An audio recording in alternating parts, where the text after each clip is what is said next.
Hello there, how's it going, everyone? How you doing, Glib? Hello, can you hear me? Is it You are quiet again, very quiet? as always. You can't seem to get a consistent standard from your microphone. Glib? Yo, is that any better? Yeah, you sound much louder now. All right, go Yeah, get an MXL microphone. That's all I have to say. get an what's this one? Fucking 80 2020. And I want an SM7B, which is the podcast standard mic, but I just don't have the money to spend right now. Um, yeah, It's I fine. don't know. You don't need to splash out on anything too frivolous. So today we're not going to be responding to a video unless we run out of time, and we'll continue watching what was Empire of Dreams, which was pretty fucking interesting to be honest. But today we were going to talk a little bit about sci-fi. So a couple of things on the docket, kind of comparing miniatures versus CGI, as well as just talking about like sci-fi in general, like how certain universes handle their world building, or even a lack of world building, we could say. Like, Yeah. was there anything you wanted to start off with, or should we just go straight to the first topic? Um, I think we should just start with what sci-fi is. So I mean, science fiction. What do Oh, you so you what? probably wanted to maybe define the terms a little bit better, because like a lot of things just get labeled as science fiction. I know there are people that say, well, oh, there's science fiction, there's science fantasy, there's space opera. But apparently, all these things are separate. But I Yeah, don't but really care unless they usually define it. well, I think that most of it just has to do with technology and the idea of the future. But I don't know if there's a more deeper explanation to what science fiction is. But if we're being specific, I think you and I wanted to talk about space stuff. That was kind of the point. Space stuff. Space stuff, yeah, because we Yeah, but were sci-fi just saying, oh, we're going to talk about sci-fi sounds more interesting than just saying, well, we're going to talk about space stuff today. well. That's an interesting place to start because aesthetically, I don't think that I'm not as interested in modernity when it comes to science fiction. I'm more interested in seeing the future represented through people's eyes. Robert Zemeckis was saying that science fiction is boring and the future is boring because it's just the opinion of the author, and I think it's more interesting than that. I think that trying to predict the future is a or be prescient about what is going to happen next is kind of a skill or a talent that you can format, you can build up over time, and I find that really interesting. I don't think that there are many science fiction stories that take place in the present tense or in the past that are mainstream, really, because the fictional part of Stargate. the science part. Well, Stargate is no longer mainstream, but it used to be. Right, but what I'm saying is that usually it's perspective about what's going to happen, not what has already happened. There's not many Hmm. science fiction stories about nuclear I weapons wouldn't say many like that science are fiction stories are saying that the future will be this, that, and the other. It's more just using it as um, a framing device for the story that they want to tell in this world that they have created, in which happens to be in humanity's future. right. And I know I'm being. I know that there are current day science fiction stuff. Like if you look at Primer, it's a time travel story that's supposed to take place in the current tense, in the current aspect of the world. But the technology is still beyond people's ability to create. And the same goes for stuff like the MCU, where all of the aspects of it are supposed to take place in a contemporary setting, but the science fiction aspect of it is not really in tune with what technology of the time, right? Yeah, so you've got So, like Tony Stark, and he's got holograms everywhere, and he's got the technology to build a flying suit and an AI. right, Falcon has and jet wings. and the explanation is pretty thin. It's just fantasy stuff. So I don't think that science fiction has to be about technology and explicitly be realistic, but at the same time, it also is at the same time, it's also one of those things where you want it to be optimistic in a sense. Yeah. Yeah. When it comes to, like I say, I don't really see much point in trying to predict the future ultra, like down to the point. And I don't think that really should be the point of sci-fi to try and predict, because like if you're trying to go down to like the 100% realism, the realism only ever helps immersion. It doesn't always work well with like actually setting up a construction of a story. So, I think the only times which that works really well is, for example, The Expanse. And The Expanse is a pretty a lot more scientifically accurate than a lot of other science fiction properties, and how they have dealt with how they talk about how they vision the future. Like the idea that there would be a separation between Mars and Earth. I think that's a quite a big possibility. I But think it's just pretty to predict obvious. some. Hmm? It's like so obvious that I came up with a similar story idea with mine. I was like, yeah, of course Mars would be going against Earth. Of course, the chief settlement of It'd be like any. the American Revolution. Well, yeah, that's what they did. Is they did it. They in Expanse, it's like they're Texans or something, like Australia and Texas put together and all that. But it's really just because any kind of place that has a different power Mars is base and space Texas. well, the main character for the Martians in the ship has got a Texan accent, and I always found that weird.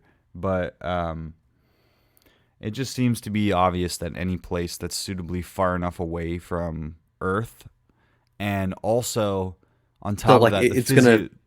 it's Yeah. gonna culturally develop differently. You say. Well, they're gonna want their own independence. I mean, that's a common theme in Hmm. human history. Like you don't want to, you want to break away from your parents essentially, but also that they are a different species of human, And which is look the what part. America has done with themselves. Ugh, such a lazy Well, child. I mean, the Mars is separatist, but also the thing is that their physical creative, like the vision of of Martians has to do with the scientific reality and expanse. So everybody is different based on the amount of gravity that they're experiencing, and then there's on top of that being in artificial oxygen systems and all that. So whether or not you terraform Mars before you have the battle between Earth and Mars, that's really common. I mean, it's obvious that that's what you would do, and the Expanse doesn't even get away from that by adding in planet like the exoplanets and stuff. That's still going to create the distance between the two planets and leadership and all of those things, especially when it has to do with species. So Hmm. I I think that Expanse is one of the only science fiction stories really tried to take into consideration the scientific reality of the situation that they were in. I know it was based on a D&D game. Um, but I Yeah, don't but know if is that that makes. always like what is right for the science fiction story that you're telling to try and frame it No. in the most realistic device possible? No, but that's because the medium is also the media. So like if you're making Star Trek and no one has they're not really doing EVAs outside of the ship, and they're not in zero gravity or whatever. It's because of cost. It's because they just are trying to make a low budget sci-fi show. With the No, but Expanse, they is it all? But sometimes is it better, like even if it's regardless of cost, just to have um, things be easier by inventing things like gravity plating, so you can have people walk rather than have people float down corridors. I think that you design it for the medium. Like I said, I like Back to the Future. They were talking about how they wanted the original time travel machine was going to be a refrigerator or something that was going to What? be. Yeah, they didn't want it to be. They wanted to have some sort of time machine that was a static thing, and then one of them, one of the Bob Zemeckis or Bob Gale, was saying like, "Don't we want to be able to drive around?" And then they also had a special effects prototype kind of like setup where they wanted to have a time travel effect itself, but then they realized that they don't need any kind of time travel moment. It would just be, or like a sequence. It would just be a momentary thing that would change over. So then it became about the car going 88 miles per hour. All of the little mechanics of the all of the mechanics of the time travel in Back to the Future are exclusively in service for explaining how the story could work. Like you need 1.21 gigawatts. That's not real. Having a DeLorean go 88 miles per hour, that's barely real, or having it Hmm. work at all. But all of the different things, like when he's saying, "Oh yeah," and the aluminum design or whatever, and the stainless steel construction, and when you go through time, it gets hot, but then it gets cold. Like all of those things are just there to entertain the audience. The audience, as soon as they can understand what's happening and they see all the gadgets and stuff, they're not really thinking deeply about how possible this thing is. It just has to be convincing enough.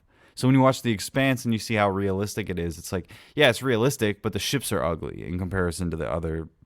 I think what we were talking about yesterday, which is designing ships for the aesthetics, like Star Wars, where they don't have brakes on the ship, like you can't see behind yourself in an X-wing, really. Hmm. All of these things are really just about presenting the Well, the visuals to the Expanse doesn't audience. really have brakes on their ship. They have to flip their ship around. Right, but that's more realistic than what Yes, obviously. than the design of the X-wings, because they have all of And Expanse. The TV show is explicit about their retro booster, or whatever, the thrusters on mhm. other sides of the ship. Whereas most ships are not designed to be sort of the XYZ axis. They're designed like planes, but flying in space, and it's because Yeah, humans like are able to associate with that. it's also like a lot more kinetic as well. I think there is a certain appeal with the style of having, because I was talking with my concept artist, where I like the style of the naval combat, like space battles. So like instead of having, people fly about everywhere, you have these formations, and it's only working on like an axis, like you were on like an ocean.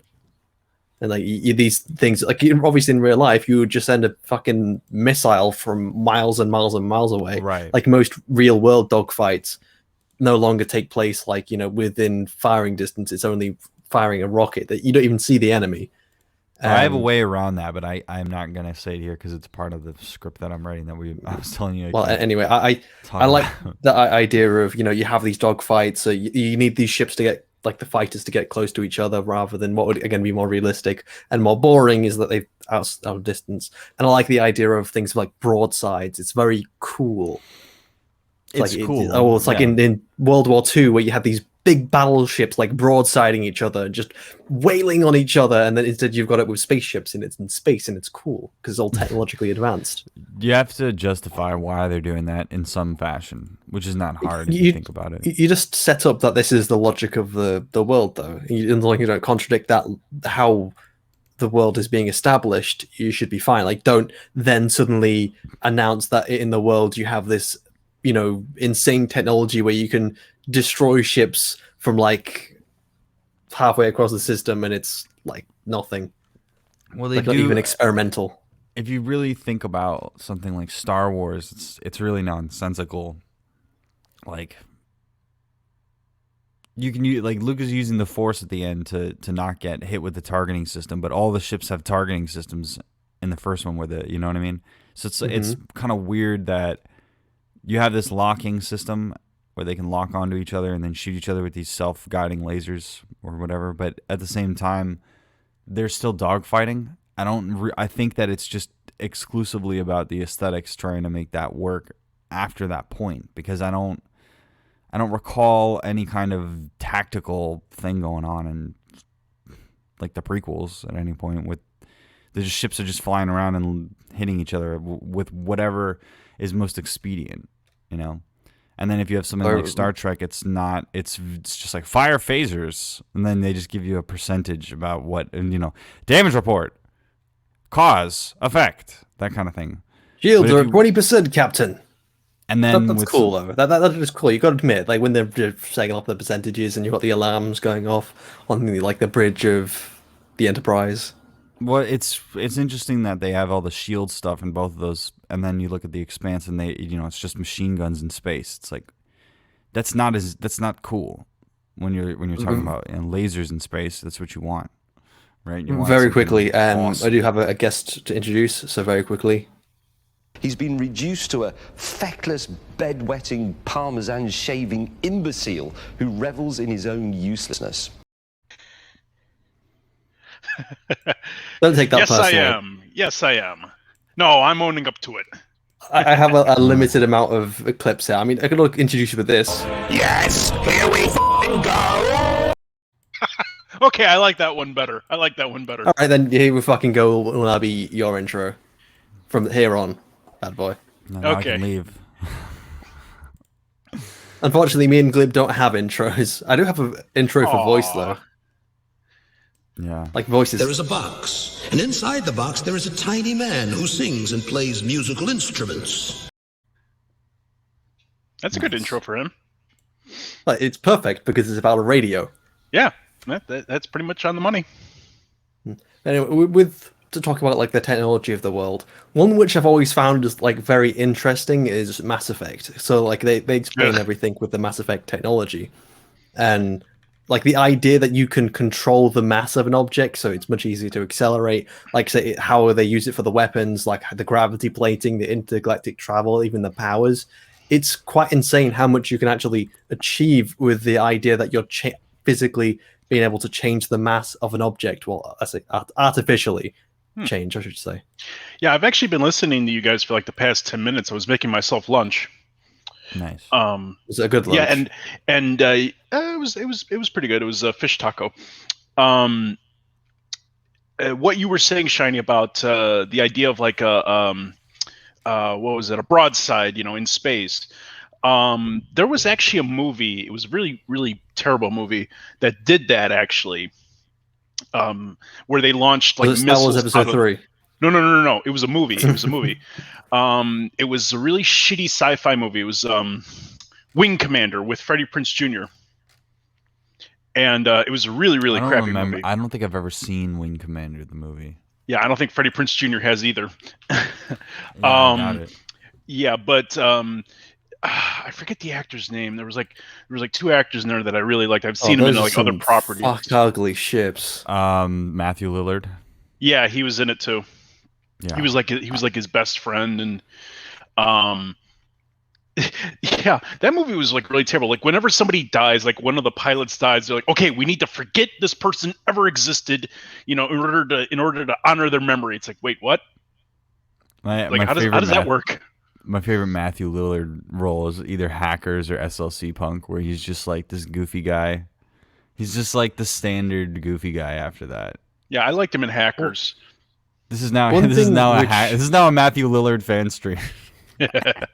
I love you, Scooby Doo.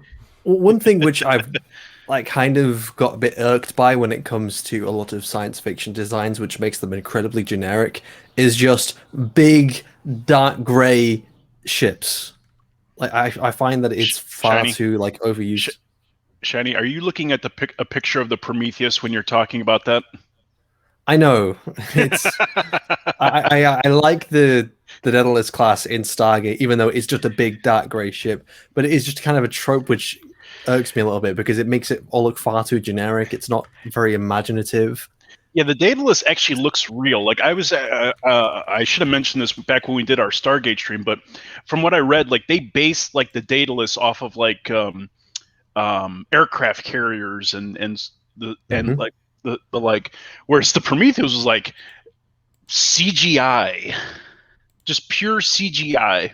The problem is with the Prometheus, it didn't really have too much like design behind it. It was like had an alright front design, and then it's got this really weird, ugly back, and it's not like well balanced or composed at all. Let's just share the screen for the Daedalus.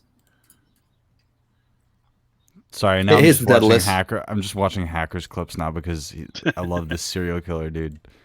He's so fucking funny. I do understand what you're talking about. It's like kind of like you've combined the missile element of like a destroyer, a cruiser, and then you've also got like the aircraft carrier part because you've got like the conning tower here. Yep. What would be the tower on like an aircraft carrier, and then you've got the big fighter bay doors on the side. I love this design, even though it is part of that just generic gray look which you see with so many designs. Well, gray is contrasting with black. That's the point. I mean, if you have a white ship, it ends up looking kind of grayish. You got a black ship, it won't show up. So you need to have something that's going to be able to contrast when you're filming it. And gray is usually what people come up with because it's like, hey, look, gray is metal. Metal's gray. But then if you really think about it, a lot of different things would probably take place in space. I mean, why not have some kind of like why not have camo paint, right? Like why not have a surface that changes Well, colors depending on the surroundings that Camo they're around. camo plating. I don't know how much camo there Camo is like, plating. in space, like space bushes. Why not?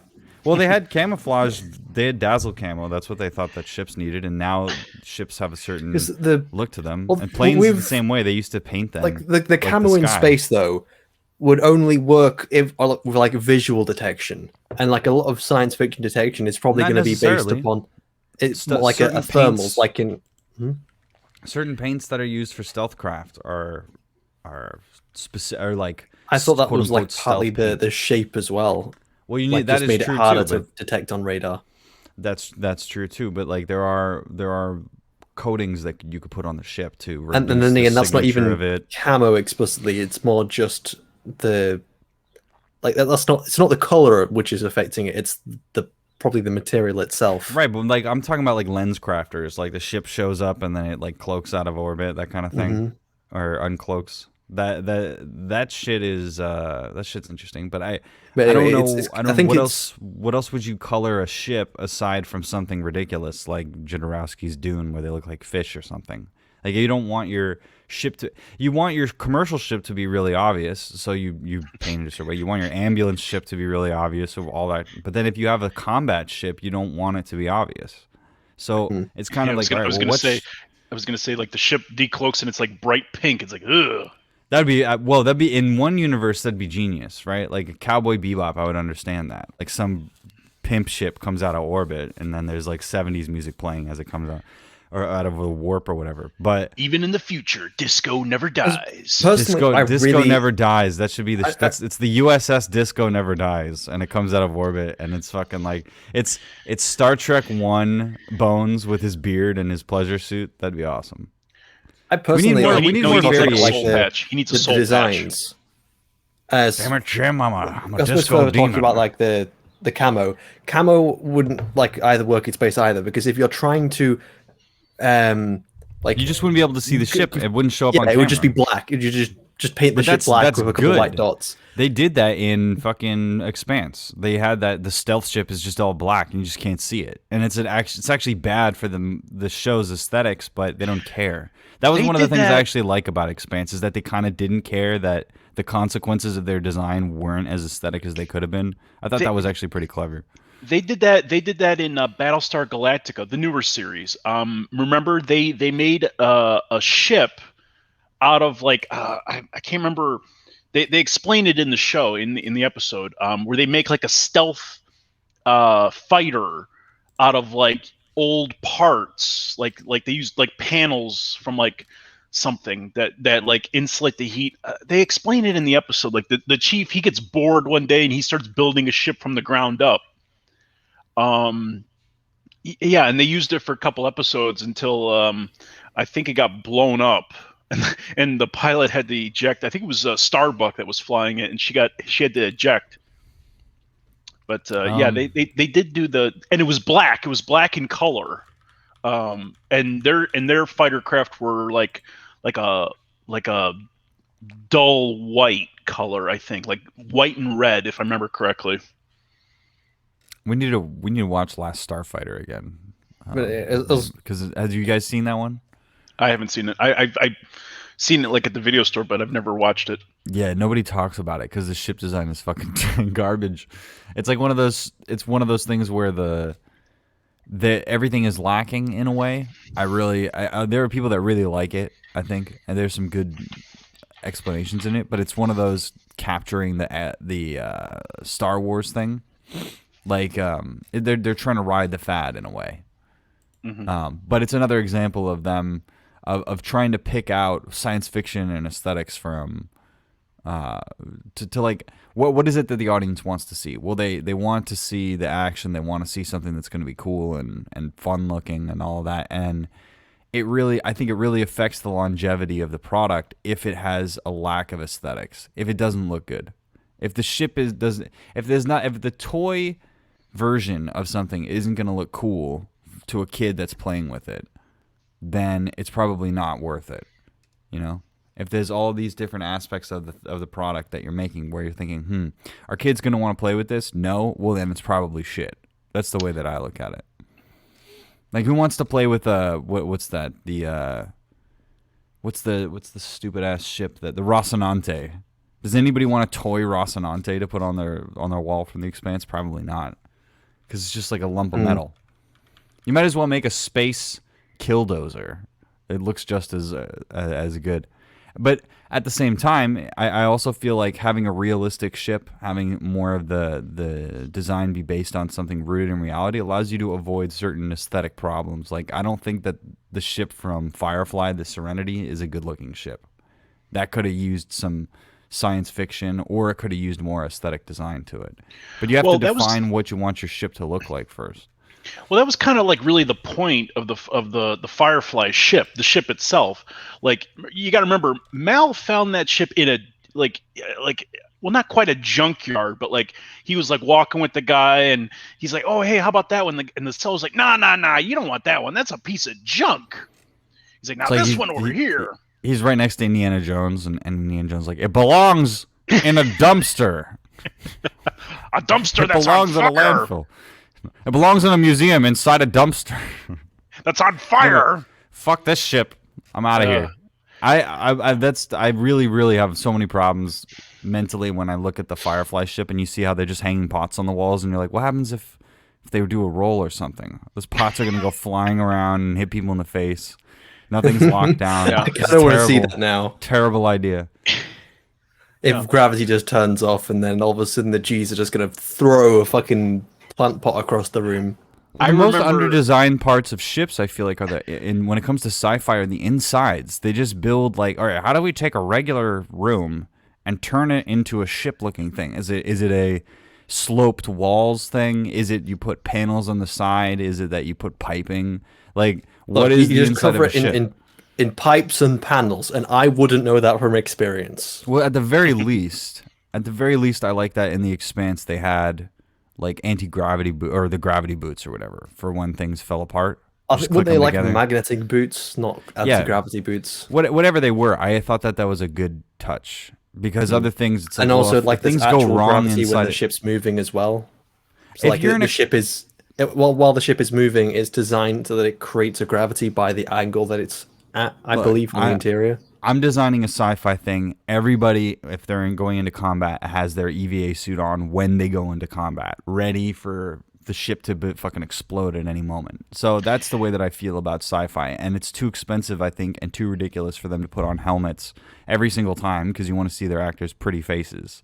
It's like Batman. Batman should have a fucking face mask, but he's an idiot and he wants to be Batman. So really, it's not. That's not the reasoning. The reasoning is that they want to show off something human. If it's just a mask, it's just a mask. That's one of the problems. So they want to have him smiling and do all these expressions. Well, they actually had one of the Batgirls, Cassandra Cain. She didn't have the face area exposed. Like her mask was like completely covered. But that was mainly because she didn't really talk much. But they explained it in the universe. Always should be with women. I'm gonna hell. I just can't understand why you're single, Shiney. I just can't get it. Yeah. I don't know. Yeah. So weird. Yeah. It's easy to be single. It's hard to. But like you were saying, Glib, listen about, to like, women. But like what you were saying, Glib, about being able to like eject out of the ship, like wearing EVA suit. I still remember like this one line from the first Star Wars movie where it's the battle at the Death Star at the end of the first movie, and this guy's having a problem with his X-wing, and one of his buddies says eject, and I'm like, eject? Like, what good's that gonna do? Right, it's just gonna throw yourself into space. It's like, totally overlooked. Like, what's that gonna do? You're gonna suffocate in space. Or you're going to crash and die. People legitimately told me when I criticized that on the Mauler Discord that it was like, oh, it's the whole thing. Their whole thing ejects. Like, you've never seen that. Yeah, no, that's just a line that's left in the movie. That's a line that's left in a movie where the costumes don't match the dialogue. It's just a flaw. Period. I don't know what to tell I, people. I suppose it would work for something like because if you see the clone pilots, they have like a full, well, excluding episode 3 because they have the weird helmets, but like clone pilots have like a full helmet on their face, like during episode 2 and most So of the clone. what you need is you need a suit that's going to protect you from fragmentation that comes off of all the other ships. You need something that's going to protect you from radiation. You need something that's going to be a closed system, and you need something that's going to, and you need pressure. So what you need is a suit that's going to have little air bubbles or whatever in it that expand to keep your organs in place, and you need a breathing system. So it really would be a bulky thing. You And need that to think doesn't about look that. cool. It doesn't look cool. And the other thing is like, this is a great way to segue into something about now that the coffee's hitting. The segue that I'm trying to say is that, have you noticed that in every TV show and in every movie or whatever, unrealistically, whether it's in a cockpit or it's the helmet themselves, there are lights that are pointing at the actor's face so that you can see their face, which is totally unrealistic. You would never have that. You know what I mean? You would never have a light. Especially you've got pointing at like your face. you don't want lights like blaring in your face. And that's everything It's like from when The you're driving, Expanse to you know, Prometheus. When you're driving at night, like you don't want to have any lights on in the actual. Yeah, imagine like, you had your car lights itself. on in your car. No, really, actually imagine, because what they do is they put a little light bar underneath at the bottom, and then they point it up. And so you get this kind of glow coming from underneath the car. That's And it would make unrealistic. and because your eyes adjust to that light, it's going to make it incredibly hard to see outside into the darkness. And then imagine that you're in space, which is even darker. Yeah, I don't. I think that should be I remember watching Mandalorian and seeing some of those shots and going, wow, this is really good interior work. That was my favorite. One of my favorite things about Mandalorian was that they brought us back into the cockpits, and the harsh lighting of space was pretty present in there. I really liked that. But most shows and most things, they don't want to sacrifice the shot for realism, and that's kind of where science fiction and the rubber meets the road with science fiction, where aesthetics rule over scientific accuracy. Because you can also write yourself into a corner, let's say, where you're trying to be so scientific you present an unfeasible thing that you couldn't do in film. And I think that's what the point I've been making repeatedly over and over again, is that you need to be able to think about what you want story-wise first, and then decide what the technology is on a world-building level, and then when you're writing the story, obey those rules. Because there's a few things that you can sort of fudge around. You know what I mean? Like, okay, we have spaceships, right? That implies very powerful computers. That implies very high-level energy resources. So what else is out there in this universe? Do you get what I'm saying? Like, when I watched Cowboy Bebop for the first time, I was wondering why they were using like 9mm pistols or Glocks or something when it's supposed to be spaceships, and you'd think that they would have higher technology, but it ruins the whole presentation of the story if spaceships are not as mundane as cars are, if they're not just like regular vehicles that are, taken for granted. So that what it does is it creates retrofuturism, or it creates a futurism for a past present, or it creates a present out of the future. And I like those. Personally, my favorite thing is retrofuturism, because what it allows you to do is it allows you to create a nostalgic environment while also creating a future representative of that environment. So if someone were to do a Jules Verne adaptation, I would absolutely love to see somebody make a high-budget 1930s looking thing, where it's like the science fiction is all riveted. Because why would you use rivets ever on a spaceship? You'd never use rivets on a spaceship. But that's all they knew when they were making Flash Gordon serials. So when it also adds a bit of detail onto the actual hull itself. If you just put rivets on there, it's a detail. And all those ships look the same. They're either saucers or rockets, which is funny, right? And then you get something which is like the Star Trek ship out of that, which is a saucer mixed with rockets. They're not really like rockets, though, are they? Because there's no flame, and that's they're one of the things which was nacelles. told. Okay, listen, Nacelles, you don't know the yeah. difference between phasers and deflector shields. That was something that fucking Gene Roddenberry yelled at Maurice Hurley for when he hired him on for season 2 of Star Trek. Maury Hurley wrote He didn't know the difference between the deflectors and the shields. No, he was fucking up the script. Oh, shit. And he was fucking up the script by confusing them. And then Gene got really mad at him. And Maury was like, it's just a wackadoo vision of the future. And they called Gene the great bird of the sky or something like that. But yeah, in his wackadoo, vision of the future, nobody has pants pockets. It's like, that's specifically Gene's idea. I mean, it's funny because it's like I'm frequently talking about how things should be kind of how the author intended them to. But then if the author's intention and effect have been proven to not be what is popular with the audience and with the creators of the show, then you want to bend it.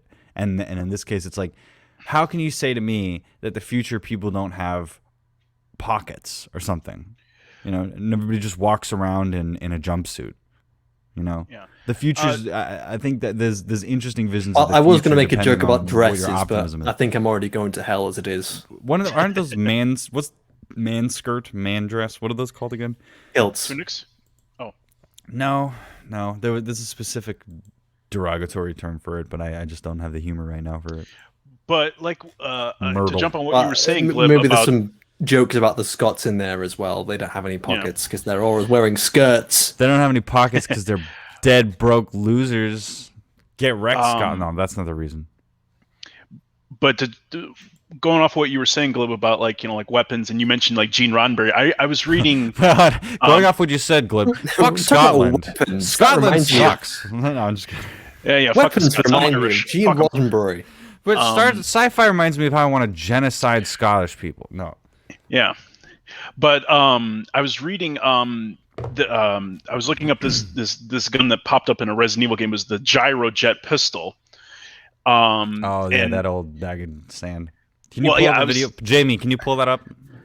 Shiny, do you have a video of the gyrojet that you could put on screen for us while he's talking about it? Wait, I was look up gyrojet pistol or rifle. Yeah. It's like popped up like in two media that I know. It was in one of the James Bond movies. I forget which one. Not Moonraker. It was the one where he goes to Japan and Gyrojet. twice. That's the one. Gyro, like gyro. Yeah, it shoots rockets. Tal Fledermus, the YouTube channel Tal Fledermus. But what I was going to say was, back when they first made this gun back in like the 1960s, the creator really wanted to get it out there. He really wanted to promote it. So he actually contacted Gene Roddenberry and he says, hey, can you feature this pistol on your show, Star Trek? And Gene Roddenberry is like, no, we want phasers. We want phasers, not a gun that shoots rockets. Exactly. Yeah. Yeah. Let's and watch this. This thing looks ridiculous, but it worked. It actually worked. It works, but it's still ridiculous. That's the funniest thing, because it's a rocket-powered pistol, and that's just stupid. The idea of a rocket-powered weapon. I mean, that they took this idea and then kind of turned it into the bolt gun from 40K.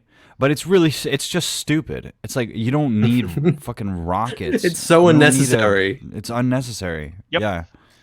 You just and then you compare that to the like metal storm system that somebody invented. It's like the same idea where it's like, it's not really applicable. Weapons technology, when it comes to personal usage, it hasn't really changed that much since the M16 or the AK-47 came out. To everybody's chagrin, we're still just using short stroke and long stroke piston rifles or not direct injection. What's the word for it? Direct impingement on weapons, which is really just a very simple gas mechanical system. All of the mechanical systems for guns are basically just, you shoot the gun shoots, and then the excess gas helps it reload, and then you shoot again and just keep shooting. And the doctrine for combat hasn't changed that much because the logistics hasn't changed that much. But what's funny is that even though we have plane technology or we have shipping technology or whatever technology you want to talk about, it's still all rooted in regular human, hold this position kind of thing, right? Yeah. And so if you're talking about science fiction, a rocket-powered pistol isn't really going to be the thing that differentiates. It's going to be something like the auto turret system from Terminator. It's a thing that actually would be a improvement on what you have right now. The thing is that a rocket added to a bullet doesn't really improve it. It makes it more expensive. It makes it more expensive. Does, yeah. It adds a whole bunch of elements that it makes it more prone. Maybe, I don't know what if this stuff gets wet? What if it gets hot? What if gets really cold? Like those are all things that are important. So when it comes to reality, it's like the lowest common denominator is really the thing that they go for, and the over complexity can lead to its own problems. I mean, there was something called a Davy Crockett, which was a handheld nuclear weapon that the shooter would die from. If anybody's familiar in the chat with Fallout, the game series Fallout, it's literally the Fat Man. It's actually worse than the Fat Man. It's like on a tripod because you can't actually carry the thing. The Fat Man's worse if you think about it, because the Fat Man is a rocket launcher that fires a nuke. Well, the Fat Man is based on the PIAT, the Piat or whatever it is from the British, right? Where it's a spring-loaded thing. That's right. You could argue that's worse. But if you look at an actual picture, Shiney, can you pull up a Davy Crockett rocket? Yeah. The Davy Crockett was a mortar system. Right. It was so the spring mortar system is really. The military didn't stop really using that system until recently. And actually, if you look at it, the PIAT is one of the most the spring-loaded anti-tank weapon that could only fire a football field away. Also, was more efficient than what would a bazooka you do in a lot of ways. If in the future someone named a fucking mortar rocket, or was it a mortar? Whatever you're about to say, nuke. I'd love it. You want to name someone to name a inefficient mortar nuke after you. An inefficient prototype weapon that would never be used. If you want to name that after me, that'd be great. Yeah, that'd be great. What is this? Oh, it's the Glib. What does it do? It doesn't work. The Glib actually would probably be like an alright name. No, it has a podcast on Sundays. Remember Iron Man 2? Oh, what's this thing? This is the mother-in-law. That was pretty good. Man. Iron Man 1. It's not the mother-in-law, it's the ex-wife. The ex-wife. Oh, I thought it was the mother-in-law. Okay. The ex-wife. That's good. So can you imagine how boring Iron Man would be if it was just about a guy that was a weapons designer and it was just like current day technology and all he did was build like a body armor suit? He didn't have any of the other technology. He was just a guy that created bombs. Iron Man, what does it do? Why are you called Iron Man? Oh, because I shoot a lot of iron. Like it's just... Just no creativity. That's the thing, though. Is the suit made out of iron? No, actually, it's made out of titanium. So you're really more Titanium Man than Iron Man, aren't you? Well, now he's Nanomachine Man. Now he's Dead Man. But before that, he was Nanomachine Man. Ouch. Nanomachine Man. Too soon. No, I'm not still soon mad. enough. I'm still salty. I'm still salty because I think that Captain America should have been the one that died. It doesn't make any. We could probably do. We should do an MCU episode. We could just talk about all the steps in the process. We'll just start from Iron Man 1 and go through all of them. But the summation is that Captain America is a dude that's out of time. He only has one friend that is from his time period. Mm-hmm. And he's got no family. His only family that he would want to have is already gone and had their own life. And he's a man out of time and space. And so why don't you have him do the snap instead of Iron Man, who has a bunch of shit that he has to take care of? He's got technology, he's got a family, children, people that depend on him, and they kill him? Like, what is that? But Glib, Captain America had to go back in time and bang his girlfriend. But to do that, he fucks up the timeline again. And he goes throughout from what was it, like the 1950s, 1960s, right? And he does nothing.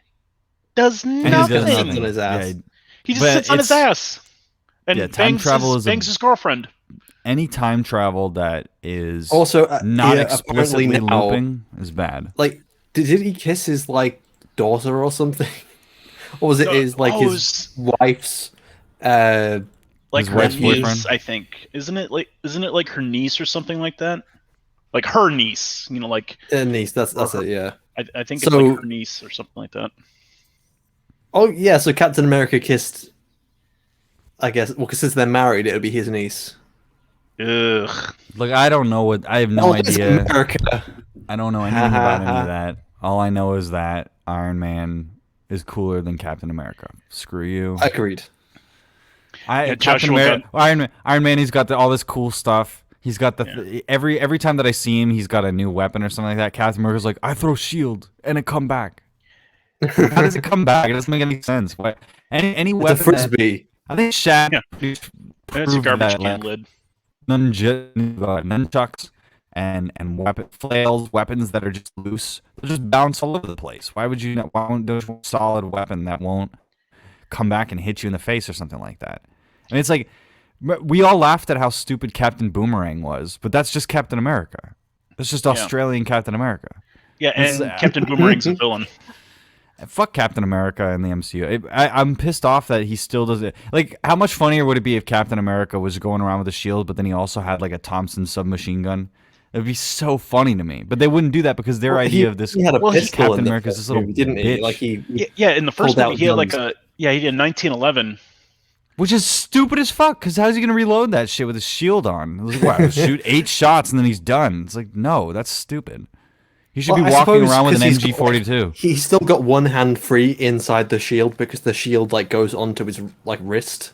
He should have a bunch of magazines inside the shield and just be. Yeah, there we go. No, just don't carry a 1911. That's stupid. Don't carry a pistol into com.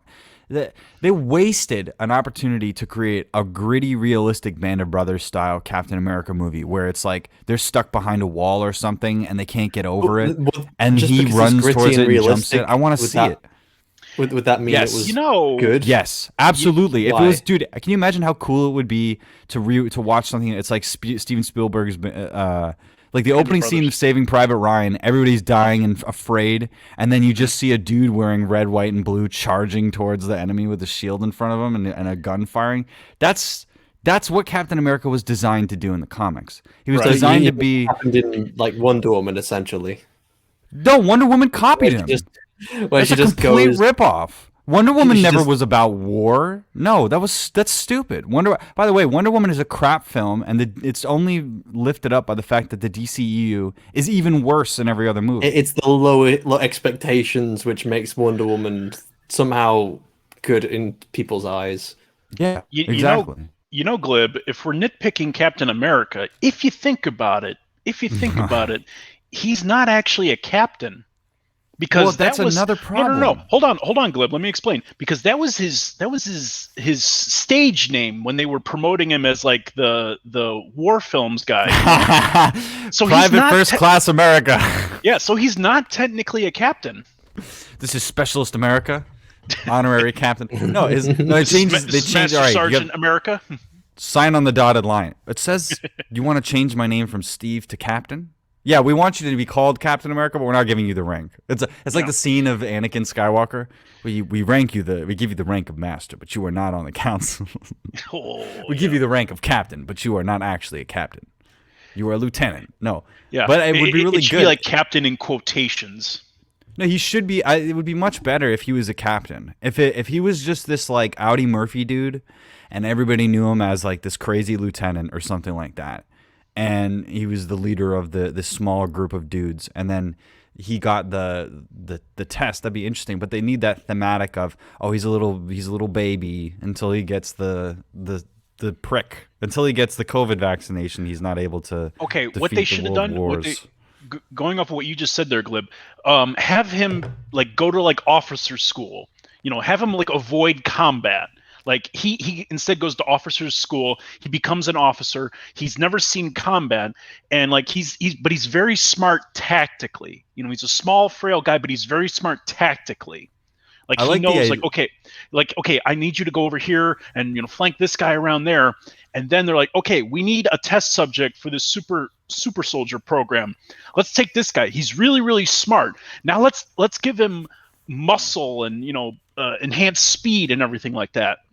I mean, I totally understand why they did it the way that they did it, but I personally would have liked it better if Captain America was just like like a low-level officer or something, right? And he's on the front line, and he's defending a post. And he's like, all right, I'm defending my post while all my men are retreating. And he's like mounting a machine gun. He's running around. He's getting shot up. Then he's shooting off all the remaining Nazi-looking guys who are. It's weird. They're like he keeps Nazi-looking shooting them, but they guys. keep coming. So are they Nazis or are they They're just not. looking? They're not. They're Hydra guys. So it's like right. So they're a The bunch of Hydra Hydra guys. was like the rogue Nazi science. Yeah, division, but at least in I'm not. They're not regular guys. They're specifically like monstery kind of diverse. No, well, yes, Diverse monsters. Thank you, racist Shiny, for that. Yes, diversity is monstrous.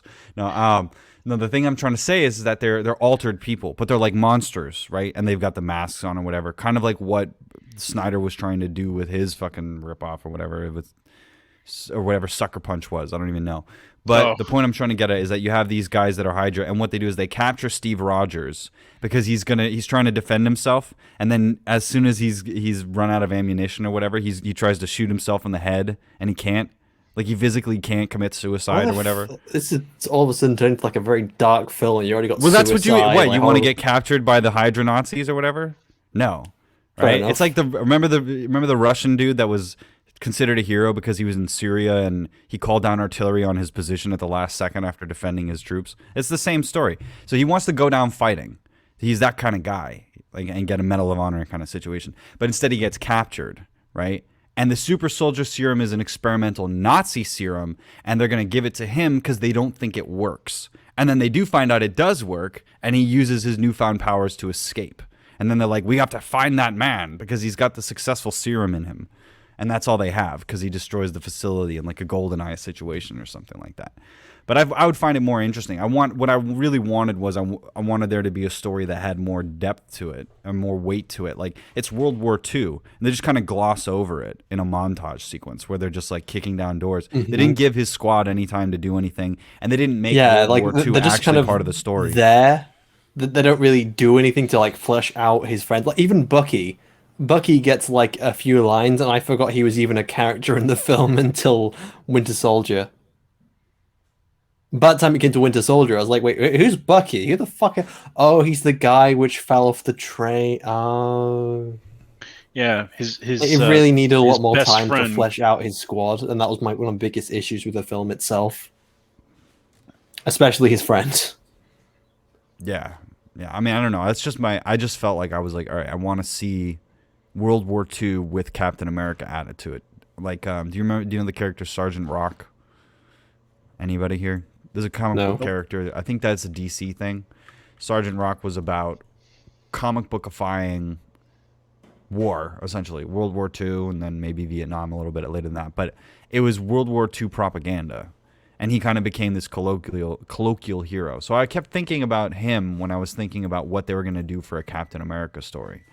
Because it's like, this is a guy that's just there to be a sort of non-commissioned officer archetype that is what everybody's supposed to be, like the ideal, someone who's gruff and is able to make things happen even at a high cost. And so I was thinking it'd be very interesting if there was like a contrast, kind of like how we were talking about how Bucky is his only friend. Bucky is not really a super soldier, but he's there alongside him, and I really feel just now very quickly we got a super chat from wait, Atreya. let me finish what I'm saying. All right, sorry. Fuck Atreya. I'm just kidding. I know that guy. Anyway, the point is that what I'm saying is that I like the contrast of a superhero with all these not modern, but like all these ideals, and then the real situation that's around him. He's trying to stand up for something that is kind of a joke when you're in the heat of battle, when you're in a place that's just chaotic and people are dying because they decide to take the point instead of you, and you're still surviving. Like, having a guy actually go through that, and having Captain America sort of be back down into that position of a gruff, regular guy and having to deal with the fact that he can't save everybody is, I think, the essential super conflict. In the face of human, the nature of humans to be chaotic and violent, you have a guy that's supposed to represent the ideal in America and all of these different things like freedom, and he's faced with that. Those two things don't go together. It's a conflict, and somebody has to win. And the cost of that victory is going to be played on the main character's arc. So I wanted to see that, and I didn't really feel like that stuck with the character. I don't feel like the World War II... He never would fucking talk about his old World War II buddies. He would never get lamenting about it, and I don't remember that part. Am I missing parts of Captain America's writing where it was like that was a big deal for him? We used to fight people like you, Thanos, back in the 40s. That was fucking bullshit. That's such a dumb reference and stuff. I think mainly my problem with Captain America, at least the movie version of Captain America, was yes, he's a man out of time. He grew up in the 30s and 40s, but and now well, not but now he's being thrust into present day, but he still has the mentality of like the 1930s and 40s. He's looking at Shield, who are doing like these covert, spying operations, and he's like, well, this is not how we used to do it back in my day. It's like, dude, back in your day, the enemy used to wear uniforms. Now they're civilians. And fire lasers. They used to fucking shoot. Well, What happened to all that technology? Well, when you're But you understand what I'm talking about saying, this, though. so I totally I've got, understand what you're saying. a fun anecdote Absolutely. with like Captain America's like mindset. So I was watching like quite a while ago. I was watching Captain America with my mother, and we got from like the first Captain America film to Avengers, and she thought that when like Nick Fury says, I bet that I can surprise you, and then Captain America says you on like and then he pulls out like the tenner which he gives to Nick Fury. She thought he was being racist and tipping him because he thought Nick Fury was a doorman because he was black. Yeah. Like, it's pretty explicit in the film that it's because of a bet, but she thought it was because he assumed he was racist. Yeah, I didn't quite Like, get he was that at racist and first, he when I assumed. first saw that. But then, yeah, it's like, I was like, oh yeah, okay, that's right. Yeah, he did make a bet with him. But I just really didn't like I didn't like Captain America's movies, but I don't know why we're talking about this. We should talk about the MCU in another time, I guess. The MCU really disappointed me in the long run. It kept like the crazy thing for me, just as the final thing for me with the MCU on this topic, but I felt like all the stuff that I wasn't expecting to be good, and because the comics ended up being good, and all the stuff that was good in the comics ended up lesser, except for the choice for Samuel L. Jackson to play what's his name? Nick Fury. Nick Fury. Nick Fury. Oh, jeez. All I could think of was Frank Castle for some reason. Yeah, Nick Fury. Now, that would be interesting. That would be interesting. Samuel L. Jackson playing the Punisher. Right. Exactly. I'm trying to remember who. I don't. You remember the dude that was the voice of Max Payne? Oh yeah. James McCaffrey. I would love to yeah. see him as the Punisher, like a kind of older Punisher. Yeah, that'd be interesting. But that's kind of because they're the same character anyway. Pretty much, yeah. Yeah. Death Wish. I think Punisher is based on the Death Wish character from Bronson. Have you guys seen Death Wish at all? Kind of I've a low seen budget like parts movie. of it, yeah. I love it. He's just a guy that his like family gets killed, just like Max Payne or whatever. The Punisher. The Punisher, not yeah. Really, not really the Punisher, but like in that vein, well, yeah. It's very similar. It's like it has to do with crime. It has to do with organized mobs and stuff like that. And then he just goes and starts to like murder everybody. That like Dirty Harry, vigilantism. That is the prototype of the Punisher, which is also sorely missed from the MCU because it's a challenge to everything that they're doing. You'd think that they would be like, you could add the Punisher into the MCU as this guy that just he kills and they're like, no, you can't kill Punisher or whatever, and then it's involved in the Sokovia Accords or whatever. But in retrospect, in the future, we're gonna analyze the movies and be like, they weren't that good. Or I'm just wait. It's gonna be 5 years from now, 10 years from now. Somebody's gonna be like, oh, this was just a really good TV series. I think we've talked about this before. I think it was on Morning Nonsense we talked about this before, but I didn't like what they did with the MCU version of the Punisher, like back when it was on Netflix, because they portrayed him as like a total psychopath, like in the comic books. He's a calm, cool, collected. He plans things out. He makes up backup plans. He tries to minimize civilian casualties. He thinks before he acts. Then you watch the TV version of it, the Netflix version of the Punisher, and he's a psychopath. He charges in, guns blazing. He runs out of ammo. He's about to kill some guy because he's about to walk onto the roof. Right. Like, he's holding the gun against the door, ready to kill this elderly veteran. But he's like completely, a psychopath, a sociopath, and it's like, I'm supposed to be rooting for you, like Right. you're crazy, like, like Well, that's an you interesting. would be a villain if there weren't any other villains around. You can portray him like that. That's how kind of other characters think he is. They're like, well, this guy's crazy. But then he's all. Well, that's fine if he's you all wanna, coordinated. If other characters think he's a psychopath, but he's not. Like, he's like, no, that's just how people see me. I'm actually, I'm calm, I'm cool, collected. I plan shit out, in advance, Didn't he also kill and police officers? No, it's not. You have I think to they were talk about. corrupt police officers. No, because the police were defending someone like a criminal because Well, they it's didn't story want dependent. Story the it depends Punisher on which to- story you're talking about. He doesn't just like his policy is not to kill, whatever. It's to get. Like He wants civilians. to end Oh, crime. wait, He's no, I think it was- I think it was Batman that cops. I kills. think it was like That's what the- I always tell people. the FBI were like defending a criminal or something. They didn't want the criminal to be killed because he was linked to someone. So like the Punisher ended up killing the FBI agents to get to the person. Was Right. that I mean, in he the would kill TV show anybody or that in the comics? In the show. Well, I don't know. Okay. But shit, I It's don't been a while. fucking. I just skimmed through I'm the just show. very loosely remembering it. Yeah. I really like John, the actor in it, but He doesn't half-ass it. I'll give him that. He doesn't half-ass it. Well, he's I'll a give him good that. guy. He's a good guy to pick for that. I mean, Right, There's only exactly, a few guys. Did you see the Pacific? He's in the Pacific. There's a bunch of good actors in the Pacific. Have you guys ever watched the World War II Japanese? Oh yeah, that's HBO, right. He was in that. Steven He was in Spielberg? that. Yeah. Yeah, and he's John Bassilone's buddy that gets killed, and Oh. the guy that plays John Bassilone in that would have been an amazing Punisher, like an Italian dude. Yeah. But I think that there's like a short list of people that you would hire to hire for that, and I think that that's not the problem. The problem is that the Netflix television shows were really not. They didn't have the budget. They weren't That's that true. interesting, and they didn't have good writing. Like people kept telling me Daredevil. I'm like, what is exceptional about this show aside from the fact that it's Daredevil?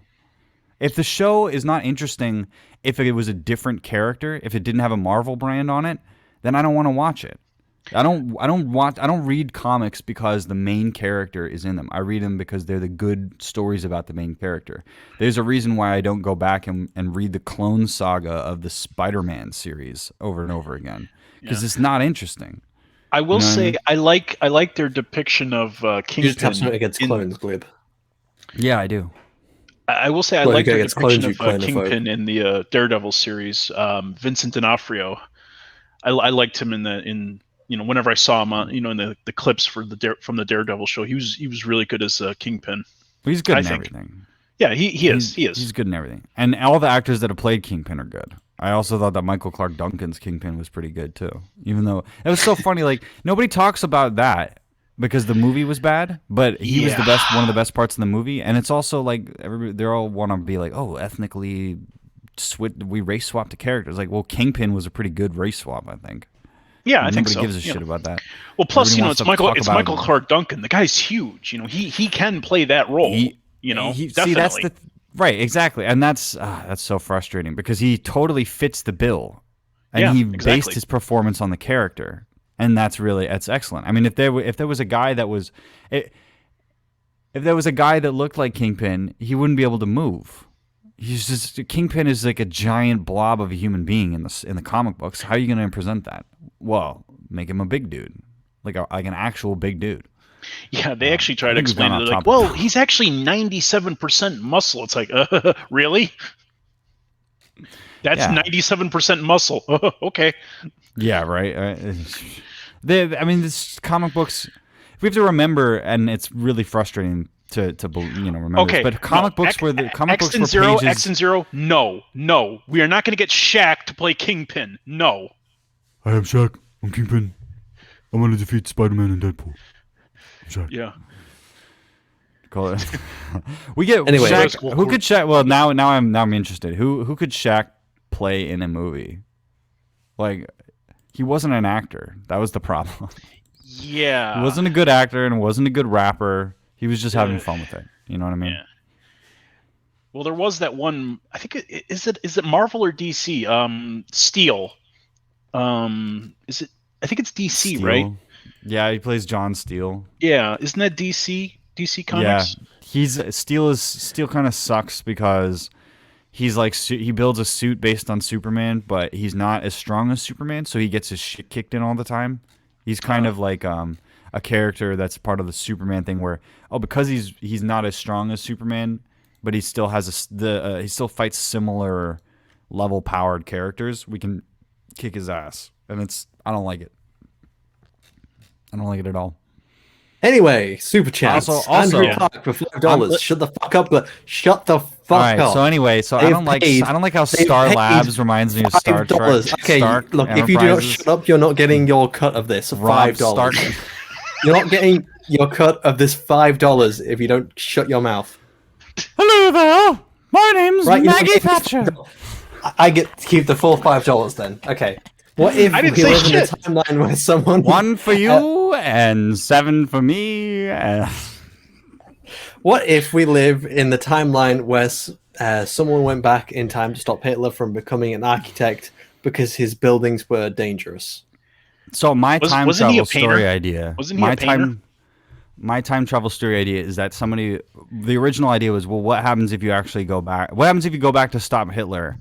Why hasn't that happened yet, right? Like, you'd think that somebody would time travel to stop Hitler, and then you go, oh, well, no, the time cops would stop him, right?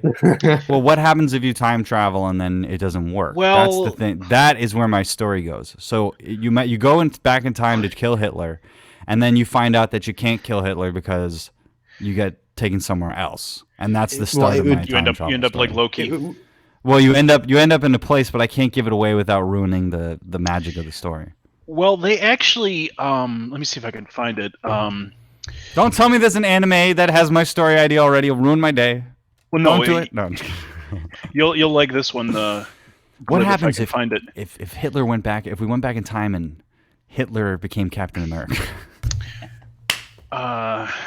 Oh, they don't have the actual. What'd you do before the war, Jordan Adolf? Peterson went back in time and became the Red Skull? Now we're talking. Now we're getting somewhere. And he just kind of subverted everything, and it was like, instead of it being Hydra, it's a lobster, and he's just like, he's talking about personal responsibility. Literature devil. It's like in that one Just Big animated episode where the guy goes back in time, basically kills Hitler, and then hijacks his entire movement. That sounds good to me. Yeah. He just turns people into like Germany into really self-responsible people. I'd be down for that. yeah. You Hitler, you need to clean your room before you can clean up Germany. Before we go after the Jews, we need to clean the rooms. Yeah, he just starts like talking about Jungian ideas. Well, I don't know. The Jews are the shadow. I don't know if you remember this. It was on Netflix. I think it might still be on there.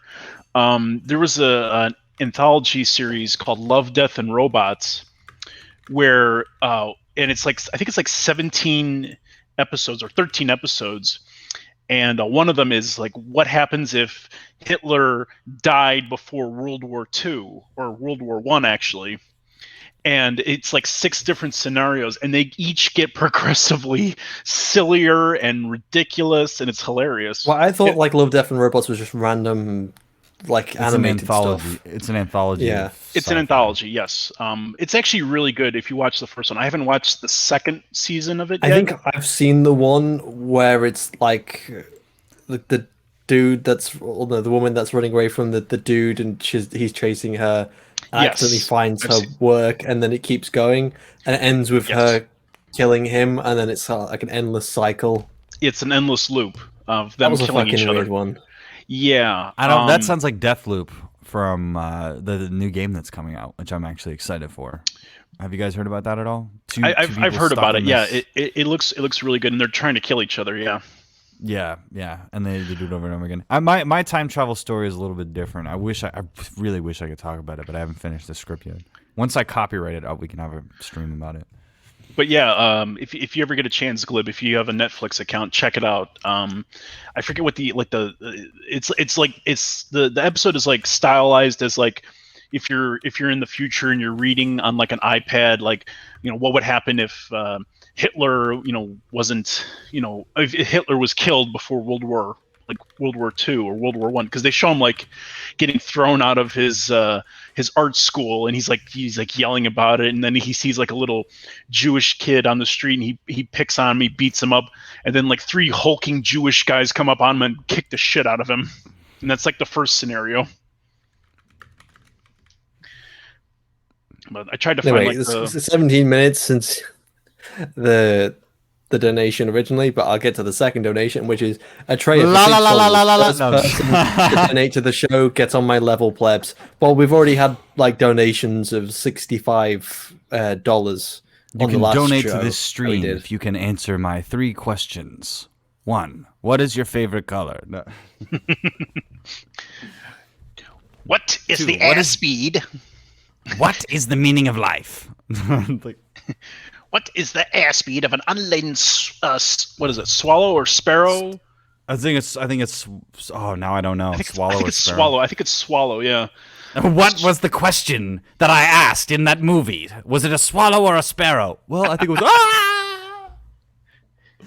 By the way, I Monty- especially love when he trumped the one guy. He's like, "What's your favorite color? Red. No, blue." Boing! It's like, dude, you don't know your favorite color? I'm like, what the hell?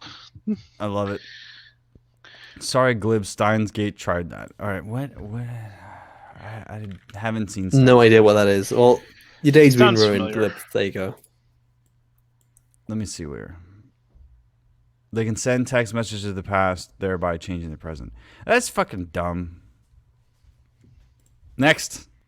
It sounds like the in That's not what I'm Enterprise where saying they would prank call the past, like the future people, like they would teach kids to make time communicators out of basically fuck all. No, my time But travel story involves different timelines have different rules for time travel, but the timeline that the main character is coming from, time travel is not allowed. Now I'll let you work out what that means, but I'll tell you when you actually see my movie or whatever that I'm working on. Okay, that's maybe. Imagine the Bermuda Triangle, but time travel. I what I actually mean? had an idea like that. Like I was my writing idea. You were stealing subconsciously. No, I'm just kidding. probably. No But way. no, I had like this idea. I was writing it for a while. I still have it where like if you like go to like certain spots in the world, you can actually like walk through like a portal into like another dimension, and there's like people from like other time periods, you know, living in this alternate dimension. Sort of like the Bermuda Triangle, but it's like Exactly. these entrances Exactly. are everywhere and you can't go back. Yes. Now we're talking. Now we're getting to a place where it's like a Twilight Zone episode, and you have to work out a problem, and then there's a meta narrative that's underneath that the main character doesn't know about, and then there's personal issues referring to what they were going through. Yeah, man, that's you know, Back And to my the main Future character- 4 is what I'm calling it, but it's not Back to the Future. Yeah, and my main character was going to be like a sheriff or a deputy who goes through, and he's now got to become the sheriff, and he's got to, maintain these people. Like, you know, they're speaking like different languages from different time periods, and he's got to Yeah, there you go. There you go. make sure they don't kill each other. See, mine. I can't tell you. I can't tell you who's there. Damn it. But you'll like it. It's very similar. I think that the commonality of a story is also something that is enjoyable for people. It's like, somebody wrote an idea that's similar to what I had. But anyway, we can get back to the sci-fi discussion. I don't know how we got here from MCU comic books and whatever. Yeah. Davy Crockett rocket launchers. We somehow managed. I want Captain America to carry a Davy Crockett rocket launcher into battle and blow up Hydra headquarters. I want him to carry a fat man Needs from the to Fallout like do series. the soldier rocket jump from Team Fortress 2, where he like Oh, flies no. it down The on the nuclear- ground and it launches up in the air. Well, that'd That be would like be one awesome. hell of a rocket jump, wouldn't it? Maggots! And then he just flies over there. That'd be awesome. Launches him into space. I can imagine a source filmmaker thing where it's Captain America acting like the soldier from TF2. Red spy is in the base! A red guy that skull is in the base! The guy that did the voice work for the soldier from Team Fortress 2 died. Yeah, he passed I think away. He died like Did he? last Oh. year, I think it was. Yeah, he did. They actually did like a tribute to him as well, too. Yeah. I think I they wonder what noticed they do on now when they statue or need something like in the game. because they do the odd Team Fortress 2 like animation. Actually, they're not doing that anymore, are they? I think they actually stopped development on Team Fortress 2. Like any kind of um, special events, or when it comes to like any new items, they've just kind of stopped making new Mm, stuff. yeah. Anyway, I suppose we needed another topic to talk about for a while before it goes into a giant tangent there. So how about we start talking about like one thing that I those are found interesting is like mansions. the advantages and the disadvantages of things like CGI and miniatures. Because Oh, I don't think it's quite as clear cut because there are lots of advantages and disadvantages when it comes to like both. And what if you're gonna do a backdrop where you have cities, it's better to do extensions on miniatures. If it's like a Mhm. sci-fi thing, and with the digital technology, you can easily place characters into a scene and that kind of thing, scaling it down. But I maintain that you want everything in camera as much as possible. Anything you can't do in camera, you want to do CGI. But pure CGI does not look as good as an Mhm. actual material thing. If you look at Blade Runner 2049, there's a lot of scenes that are miniatures where the ship is flying low. It looks really good. And then there's a scene where they cut to Las Vegas and it's in the future and it's CGI and it looks like it comes from a completely different movie. The surfaces don't look real and the angles don't look real. It's wrong feeling. And I think it's because if you can identify that something is CGI, it reduces the realism factor for it. Whereas I think that it's a little bit more difficult to remove your suspension of disbelief with something like prosthetics, with something that's physical, because it's real. So if something is real and it's there, convincing people that it's that thing that they think it is the battle. Like you have, I don't know, a tentacle helmet or something like that you have to put on the character for Twilix or whatever. For that to look realistic, it should be there. If you had CGI headdresses, it wouldn't look good. You know what I mean? And I think Mhm. that applies to buildings. You need to be able to figure out where you add in stuff. And I think adding and extending is what CGI does best when it comes to worlds. But I would much prefer a scale miniature than completely CGI anything if it's a live action One of the film. things which I suppose which I was thinking about when I was writing some of this down was like, for example, the shot in like Return of the Jedi where like the Falcons going past the CR-90, that Hmm. shot, and like there's so many things going in the background that like the scaling of the miniatures kind of off, especially with like the perspective, because the motion technology isn't quite perfect as well as like What is a this lot one of these again? models are like in while they're supposed to be different sizes, they're actually quite a similar size when it comes to the miniatures. So like it creates difficulties when compositing all these like things together, so they scale and move independently when they really shouldn't be, when the movement's just supposed to be coming from the camera. Like if you're having multiple objects and the camera is moving in different ways when it should be the one camera, that's an issue which can come when you're compositing a lot of miniatures in one shot, which was something that they were very much pushing when they were making Return of the Jedi. Or you could even just have really shit miniatures in the background, like some of the TIE fighters. They didn't have enough models, so they just bought toys and just Well, threw them in the back. the thing that people don't know about George outside of Hollywood is that he's cheap, and Return of the Jedi Hmm. was cheap. And he didn't pay people to come back. He didn't pay his pyrotechnics guy to come back. He didn't pay a lot of people that were on previously because he didn't want to deal with the unions and all these different things. He wanted David Lynch to direct Return of the Jedi. He wanted, I think, David Fincher or something was on the docket. I don't know. Maybe I'm not. That's completely inaccurate. But there was a bunch of different people that. I think he wanted Spielberg to do it, but he didn't want to pay the DGA something crazy like that. So he got Richard Marquand instead. The Millennium Falcon model burned down and they didn't rebuild it. Like there's a whole bunch of Damn. stupid decisions that are in that movie. Return of the Jedi is really the transition point between the prequel mentality and the old school mentality that came before. I think that the further away we get from it, the more Return of the Jedi looks bad. But the issue at that time, because it was still the 80s, is that the compositing techniques were still kind of manual. So if you have a situation where you want a lot of ships in the background, that means a lot of different passes, which means degrading the film. Every time that you do another composite pass, the film looks worse. So if you look at these old movies that have a lot of effects shots in them, you can basically see that the effects shots look a little bit darker. They look a little bit dirtier. They look a little more smudged than the other ones. Just the period one. Like if you look at Blade Runner, it's like that very obviously, and that's all because of the manual technique. But now, if you have CGI, you can composite a bunch of real world elements in real time really easily, whether they're 2D or 3D or what have you. So when I'm talking to people that are involved in the virtual backlot staging thing, and I was talking to them about my movie, because I had my science fiction movie, I wanted to build an interior set that was going to be a futuristic apartment. And the story is about a guy who plays virtual world video games. I think the name that I was working with was Retcon or something like that. But the story of Retcon basically is... the reason why I didn't do it was because Ready Player One came out, right? So imagine like you have a Matrix bed or that stupid bed that... Or like Snow Crash, I think that book. Has anybody read that? Where it's like you submerge yourself in something, or like there's light that reads your... that implant... Like some sort of two-way connection between your brain and the computer world. And the idea of my story is that everybody that can't afford to live in the real world, and everybody that needs a job that can't find a job in the real world, LARPs like they're in a Disney island or something like that, right? Like if you're playing a video game, but your whole day is LARPing as a blacksmith, so that other people that are playing a video game can have real people to interact with, right? Kind of like a Westworld situation.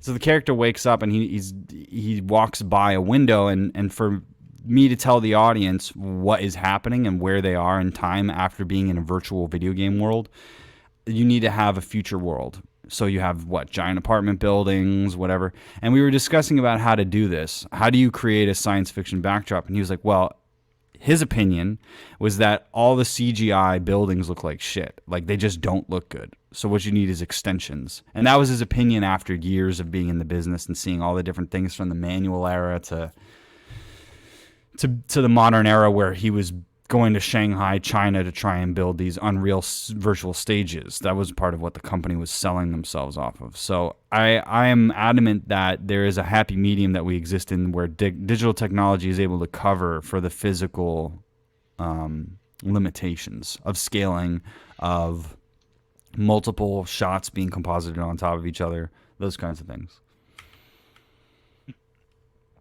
Okay, well, I don't think anything else on the other than just actually talking about like the ship's designs themselves, like kind of going back to what we were talking about originally. I want to talk about I want to talk about the ship design okay. I really like the Enterprise design, but I don't like any of the other Star Trek ship designs that aren't flagships. I like all the flagships. I like the Bird of Prey. I like the what's the Romulan ship called? The Warbird. Romulan Warbird is one of my favorites from TNG. But realistically, those ship designs are rather silly. And I think we were talking about that. Like the Enterprise as a ship design, I don't think it's a good ship design. Do you guys? I'm sure the chat's going to find that to be an interesting opinion. Which Enterprise? Any of them. The idea of the saucer, the idea of the ship by itself, just like the way that the nacelles are. Like you have you have these nacelles, right? And how do you get to them? The only way is to get through the turbo lifts, and they're at an angle where they're kind of away from the rest of the ship. How do you access from the engine room the actual like things that are generating thrust? It doesn't really make sense to me. It's just a visual motif, which I think goes back to what we were saying before, which is aesthetics over practicality. I'll be honest though, when it comes to like the Enterprise designs, one of my least liked designs in Star Trek is actually, this is going to be really fucking unpopular, the Enterprise like D. Which is the Enterprise D? I don't know the differences between these. Is that which? This is D. So the one from the Galaxy class. That's better than the original for me. I'll be honest, like it's really fat and like this I don't like how fat it looks. It's like as a design, and it's a bit too curvy. All sizes matter, Shiny. Stop being It just fat. looks unbalanced as a design. Stop fat shaming my ship, Ensign. No. Yeah, you don't like it. I don't. What do you think about glowing lights on the side of ships for the sake of the audience, just to give them scale? That's like what do you mean from like the windows? Yeah, you need the glowing windows to give it some kind of like scaling. That's what all that is. And like the same goes for the texture details on Star Destroyers and the Star Wars ships. They're all textured because if they were just flat, they wouldn't look like they had scaling to them. That's what all those kludgy bits are for. The greebles. Right. And I think we were saying the Expanse is like the most realistic representation of a spaceship. I mean, you can't really think of anything else, right? Mm. Have you seen Battle Beyond the Stars? Look up that ship. That's the titty ship that James Cameron designed. Yeah. You remember that? I didn't watch the movie. I didn't watch the movie, but I saw a review you can show the for Star it. Destroyer. So what? Looking it up again? No, don't do a CGI Star Destroyer. Do a regular Star Destroyer. From the movie, okay. You mean a model? Yeah, like an actual model, because that's going to be more representative. And by the way, the other thing that comes from making models is that you actually physically are not in that high resolution. Really? I mean, just from the movie itself. You don't have a picture from the movie? You don't have the movie on hand? I can get it. The only movie I have on hand is like Disney Plus, and it won't let me screen share that. Oh, Shiny, you don't have the 4K 77 Ultra. I have it on HD. Blu-ray, but I don't have a way to get that Blu-ray onto my computer. Really? If you get Make MKV and then like a $30 or $50 or whatever Asus or LG Blu-ray drive, you can rip it. I don't have a Blu-ray drive. I fucking have a Blu-ray drive, and that's how I rip movies, and that's why I love high quality shit, baby. But yeah, you don't have the picture, do you? Do you want me to send you one? Well, I've got one here, but it's not incredibly high resolution. Let me just pull it up. Because the ships are white. I don't think people take that into account. Like they think that Star it's only Destroyers the are gray. darkness. Oh, that is okay. That's a little better, I guess. Like all that texture, if it wasn't there, it would just look like a slab. It would just look like a model. You have to have all that added extra shit to make it look like it's to scale. And I'll tell you, the greebles are like some of the harder parts when it comes to like making a model. At least when it comes to the CGI. Almost all the good sci-fi shit is just garbage glued onto stuff. Like the Back to the Future car, the tubing and cables and stuff that doesn't mean anything. It just has to look like it does something. And it has to be coordinated so that people can like turn on the buttons and know what they mean in the world, you know what I mean? But it's mostly about texture so that you can give it scaling. It's mostly about visuals of the lighting and switches and stuff so that you feel like something mechanical is happening. All that's preloaded with what they're saying. But when you have a visual motif like this, like I remember talking to you about some of the stuff that you were doing with the CGI. Like this shot works because there's other things to scale it to, and because the biggest shape is also mitigated by smaller shapes on top of that. Sensei Ryu in chat says, now shows Spaceballs 1. Yeah, I'm down to do that. Oh, the Jeffries tubes. That's right. So you got to crawl through the Jeffries tubes to get to the fucking... That's not a good design. At least it's not... I really, really want to review the TNG movies and the TOS movies, because Red Letter Media or Mr. Plinkett never did the TOS movies, and I think that those are pretty good movies. TNG movies are god awful. Have you guys watched any of those? Yes. They're so bad. I can't even believe. Like I can't watch them. They're not. The only one which I can can watch is like First Contact. I love watching Star Trek 6 and seeing how they converted the Enterprise from TNG into an old First Contact. ship. That's the one where they go back in time, the Borg. right? Yeah. Yeah, where they go This back is Starship in time. Troopers, right? Okay. This is a Spaceballs one. Oh, this is Spaceballs? It looks like the Starship Troopers ships. But yeah, that's the bunch of kludgy bits on it. Doesn't look bad to me, but see, when you look at the smooth part of the ship, you can see it looks like, oh, what is that? Just a ship that's painted? When the rule of thumb when it comes to designing models is that you want to be overly detailed because the detail is lost a little bit. So when you give it a hyper level of detail, there is also a level where it just becomes like visual noise, though. Oh, Red Dwarf. Oh fuck! I can't believe I didn't think of that. You can look at the Red Dwarf ship. You can look at the Starship Troopers ship. I remember seeing that Model in show. Oh person. yeah, the Starship Troopers ship. That one was just gray. It was kind of like this. It was like And the what I idea that find the amazing- ship is Shorter. just It a was shorter, and it a had space that. train. It also had that. I don't want to say coning tower. It was like a radar or something like that on the top of the ship. And it got knocked off by an asteroid. That sounds very familiar to Star Wars, but I remember that the miniature unit was my dad's unit on Starship Troopers. That was his, or part of what he was doing for the effects for Sony at the time. What So I find amazing that is was the beginning of my experience of film. Was really like I was 8 when I was watching them create these things. This this looks good, but the lighting's bad. It's just like oh, this ship's flying on a, what is it doing? It's fucking being towed, and it's just one axis, just dragging it across. Well, they were one quite light. limited by the studio itself. Yes, And this but model was actually made for like next to nothing.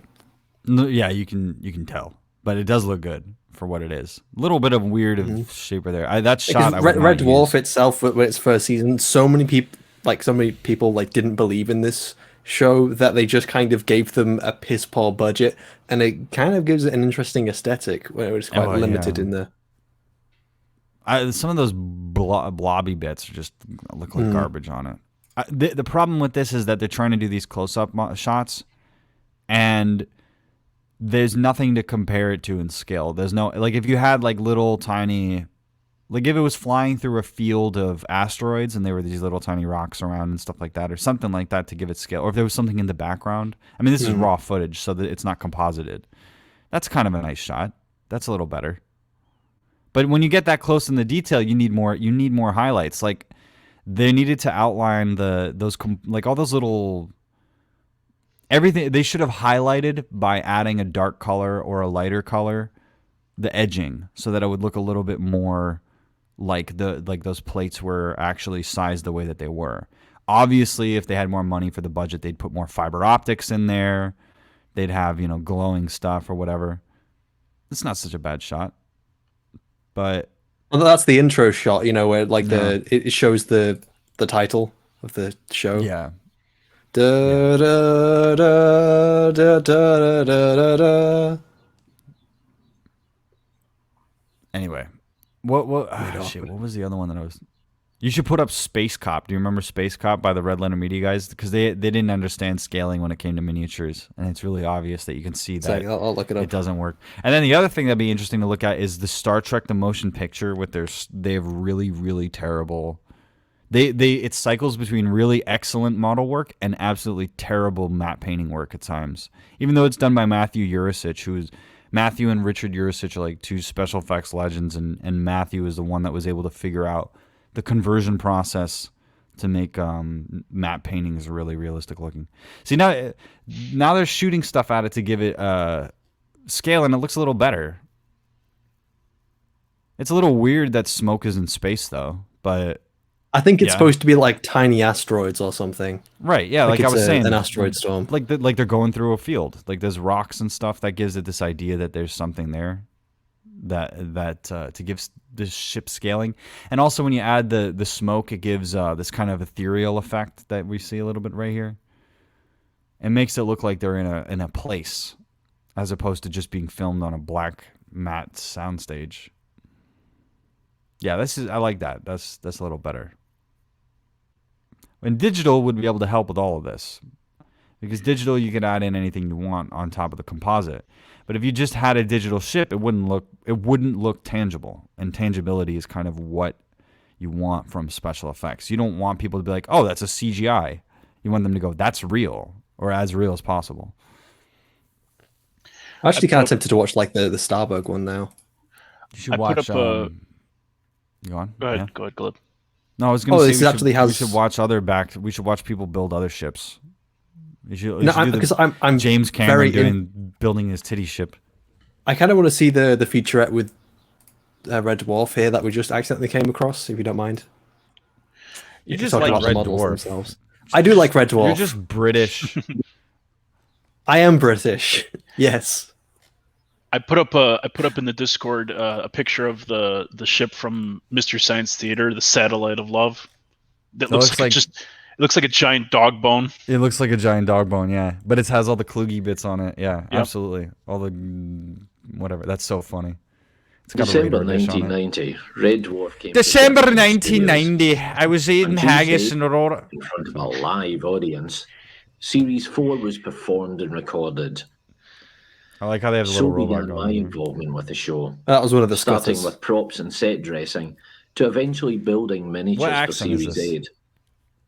First up were the Starbug controls. Ed Sounds Weid, kind of the Scottish. director, wanted Yeah. these to be centrally mounted onto Maybe an Welsh. arch, That's good. I which like could be that. swung between That's the seats cool. to whoever was piloting. I put it Because the together fucking on Millennium set, Falcon doesn't have a and immediately doesn't have a Craig yoke. broke it. How do you pilot the Millennium Falcon? You pull levers. Yeah, I think it was. Yeah, Libra, exactly. wasn't it? How do you should fly this probably thing, see. Chewie? There's no controls here. I've got an Xbox gamepad. You just never see a shot of him holding it. I'd actually be interested, like, if anyone ever designs a ship in real life, because you know, like the car which they set up that you could drive for like an Xbox gamepad to prove it was possible. I want to imagine like someone hooks up an Xbox gamepad to like an actual spaceship and just controls it with that. I remember in Men in Black 2 when they pressed the red button and it turned the car into like into a not quite a spaceship, but like it flew. Out popped a PlayStation 2 controller. Anyway, yeah. Sensei Ryu says it was as a Glasgow accent. So yeah, I was right, Scottish. There are many like different accents in like the UK and Scotland and Wales, so it's always quite difficult to try and nail it down to like which part it's from specifically. I don't know accents. I only know fake accents. Yeah. But This 9-foot tall landing Hold on a leg second, was really used quick. as a foreground piece. You were talking Men in Black. Yeah, the That second is a movie.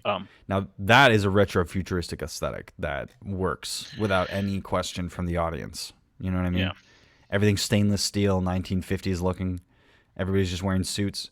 I think that it's very telling that you could make a functioning aesthetic in the modern time featuring aliens and extraterrestrials, take it seriously, make it into a comedic farce, and it's carried by aesthetics that are non-specific because it's about the job. The job and what it represents in popular culture is going to define what everything looks like. So you're like, all right, what are a bunch of G-men, the men in black suits or whatever from the 50s that everybody was like, oh, who are these guys? It's the, secret division, the alien division of some organization. That's more the mystery of that and the aesthetic of that are tied into each other. Like how do all the science fiction elements of Men in Black work? No idea. They never go into it. But it serves its function and you never question it because the aesthetic fits it. That's why you don't think until later about how Star Wars ships work or whatever. Well, another classic example of like not explaining like technology or anything is Ghostbusters, the first Ghostbusters movie.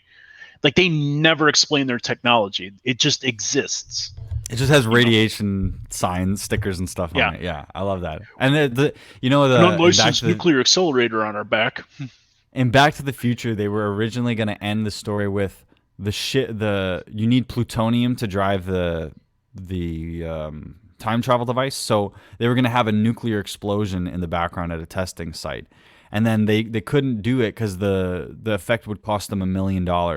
So they switched it to a lightning bolt. And it's like, wow, that's a pretty big change from nuclear explosion to lightning bolt.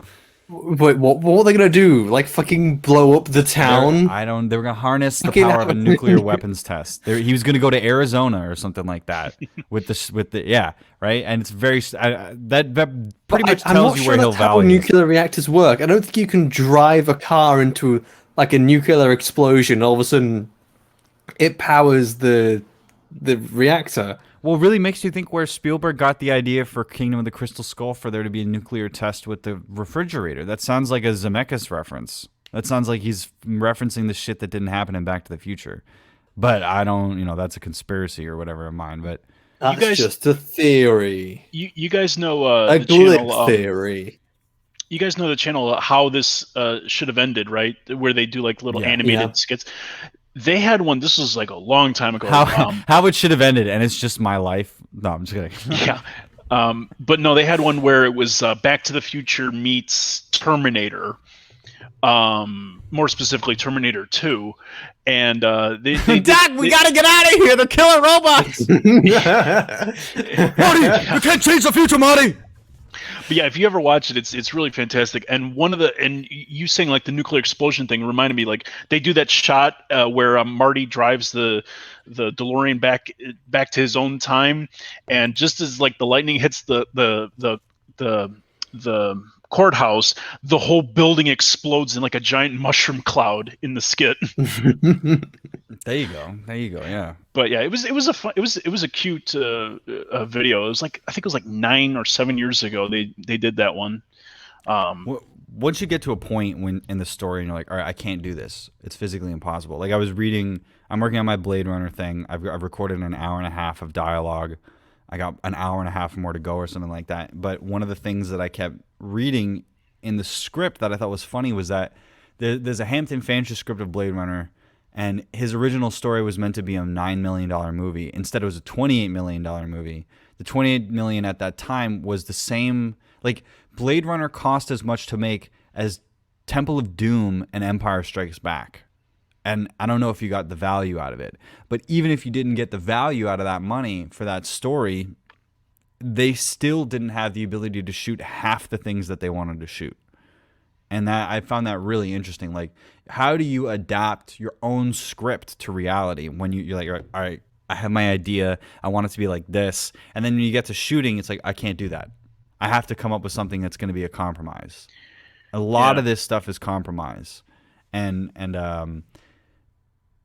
I think that it's pretty awesome that somebody can come up with a creative way when faced with a problem like $1 million nuclear explosion to switch over to something like a lightning bolt, and people are okay with that. Because when you're not playing off of hard reality and science fiction and whatever explanation that you have for the audience, then you have to play off of thematics and aesthetics and that kind of thing. So why not have the lightning bolt hit the clock tower? Well, now we have a time motif that can be used for everything. Now it's a sign of the time changing and stuff. And I remember my dad even had a conversation with Bob Z at a certain point, and he asked him, he's like, what's the deal with the photographs? Like, how does that make any sense? And I'm pretty sure that the response was, yeah, it's movie magic, man. That's movie magic. It's all about getting the sublimation into the audience by, it's like a magic trick. If a magician cannot mislead somebody, then they're not going to be able to do sleight of hand. You have to be able to know what the audience is looking for or looking at, and then lead the eye away to avoid the thing that you can't do. Most special effects is just hiding what you can't do. Like, how do we cover this up? Well, put it like, how many if go back and I probably literally all special effects really you shouldn't be able to see, and that's the point of them. And if they're done well, you don't notice. You don't notice that the rain is often a post effect, even if you have like a rain setup, because it doesn't really properly show up on the lens of the camera. You actually put that effect on, like, in front of it as a post thing. They shouldn't notice the effect that you're putting there, but you're putting the effect there because you need something that you can't have. And so it's like a chain of, I can't do something. I cannot control the rain, so I need to order a rain bar from the special effects thing. I need to pay for that. Right? Or if we're not going to do that, let's do this Orson Welles style and get a bunch of people to just, piss on each other. No, get a bunch of hoses and literally plug them into your neighbor's whatever, you know what I mean? And then just spray water onto a car. Plug the hoses into your neighbor? Oh, God. Plug it. What kind of neighbor? That sounds painful. It's just water weight. Plug them in. No. Imagine like the neighbor comes out and he's like, "You boys filming that film again?" Oh, like, yes, we need to borrow your water. Or you could be like my neighbor and call the cops on me when I'm shooting a video 10 years ago. But I was trying to get to a point and I think I lost it. That was like you special lost effects. The point? Oh my God. Oh, I always do. Special effects are meant to be invisible, but then also they're meant to be there to mislead you from other errors in production. So what I was saying was go back to any period film like in the 50s or whatever, where they're on a street, and you can probably see they parked a truck in the background. They probably parked a semi or something, because they're trying to block off the edge of the street that they actually own. They're trying to close the shot. They're always trying to close off shots so that the only thing that you are fully contained within the frame of the environment. But just out of frame, there's a camera dude eating donuts or something, or there's a security guard, or they moved the carts out of the way because they don't want you to see in the shot. But the point is that they have to conform all of the stuff that they have into a frame that they can use. So there's usually obfuscation of what's actually there. Like with Blade Runner, why shoot at night? Well, because they're on a backlot. Why are they on a backlot? Well, because it's too expensive to build this set. So now they're on a backlot in Burbank, California, where there are rolling hills in the background. That means we have to hide those hills. Well, we don't have CGI replacements at this time. So now we have to shoot it at night. Well, night isn't good enough. We'll make everything wet. Okay, that adds reflections. Not good enough. Make everything smoky to add depth. Okay, but that's still not good enough. We need actors. So we get a bunch of extras, and they all have to be in costumes. You're filling this empty space that otherwise is just a metropolitan New York City backdrop. All of these aesthetics are there to add on to this container that you have, to give the idea that we're actually in this place. And things have to be moving and things have to be introduced so that you don't get bored or think that it's empty, kind of like in music. Like the rule of thumb in dance music or in EDM or any of these things is every 8 bars you want to change something, because the mind will get bored of something. So you either change the drum pattern or add in a hi-hat, or you add in a different instrument, or you change the melody or something like that. And that's movie making too. So when it comes to special effects, you really want to use as little as possible. You want them to be as invisible as possible, but they're also the sleight of hand to take away from the fact that something is wrong. And there's always something wrong, because you're never going to get exactly what you want. It's a collaborative effort. So that's my treatise on special effects. Make it as real as possible in camera, and then when you see that there are holes in it, then you can add stuff in post-production to help patch that. And by the end of it, hopefully you'll have a coherent composite shot. To establish where Lister was standing outside Starbug. 2 hours later, it was dumped into a studio skip. Talking of which, that's where they we just found much dumped of the it. thing after they didn't need it anymore. Yeah, because you can't store it.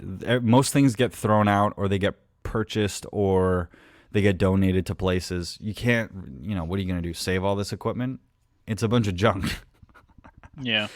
The sad thing is that they throw out sets that may be useful later, which is why I was mentioning earlier. It's really funny I was thinking with when the leg. It's like, well, what if they want to do another shot where we need this leg in frame?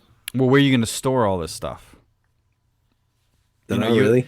The way that the studio system works is that they rent out spaces. So if you're Paramount or you're something like that, and you're saying, okay, you can use our stages, you can use this set of offices, but after the date, you have to get out like a hotel, because we got new tenants that are coming in.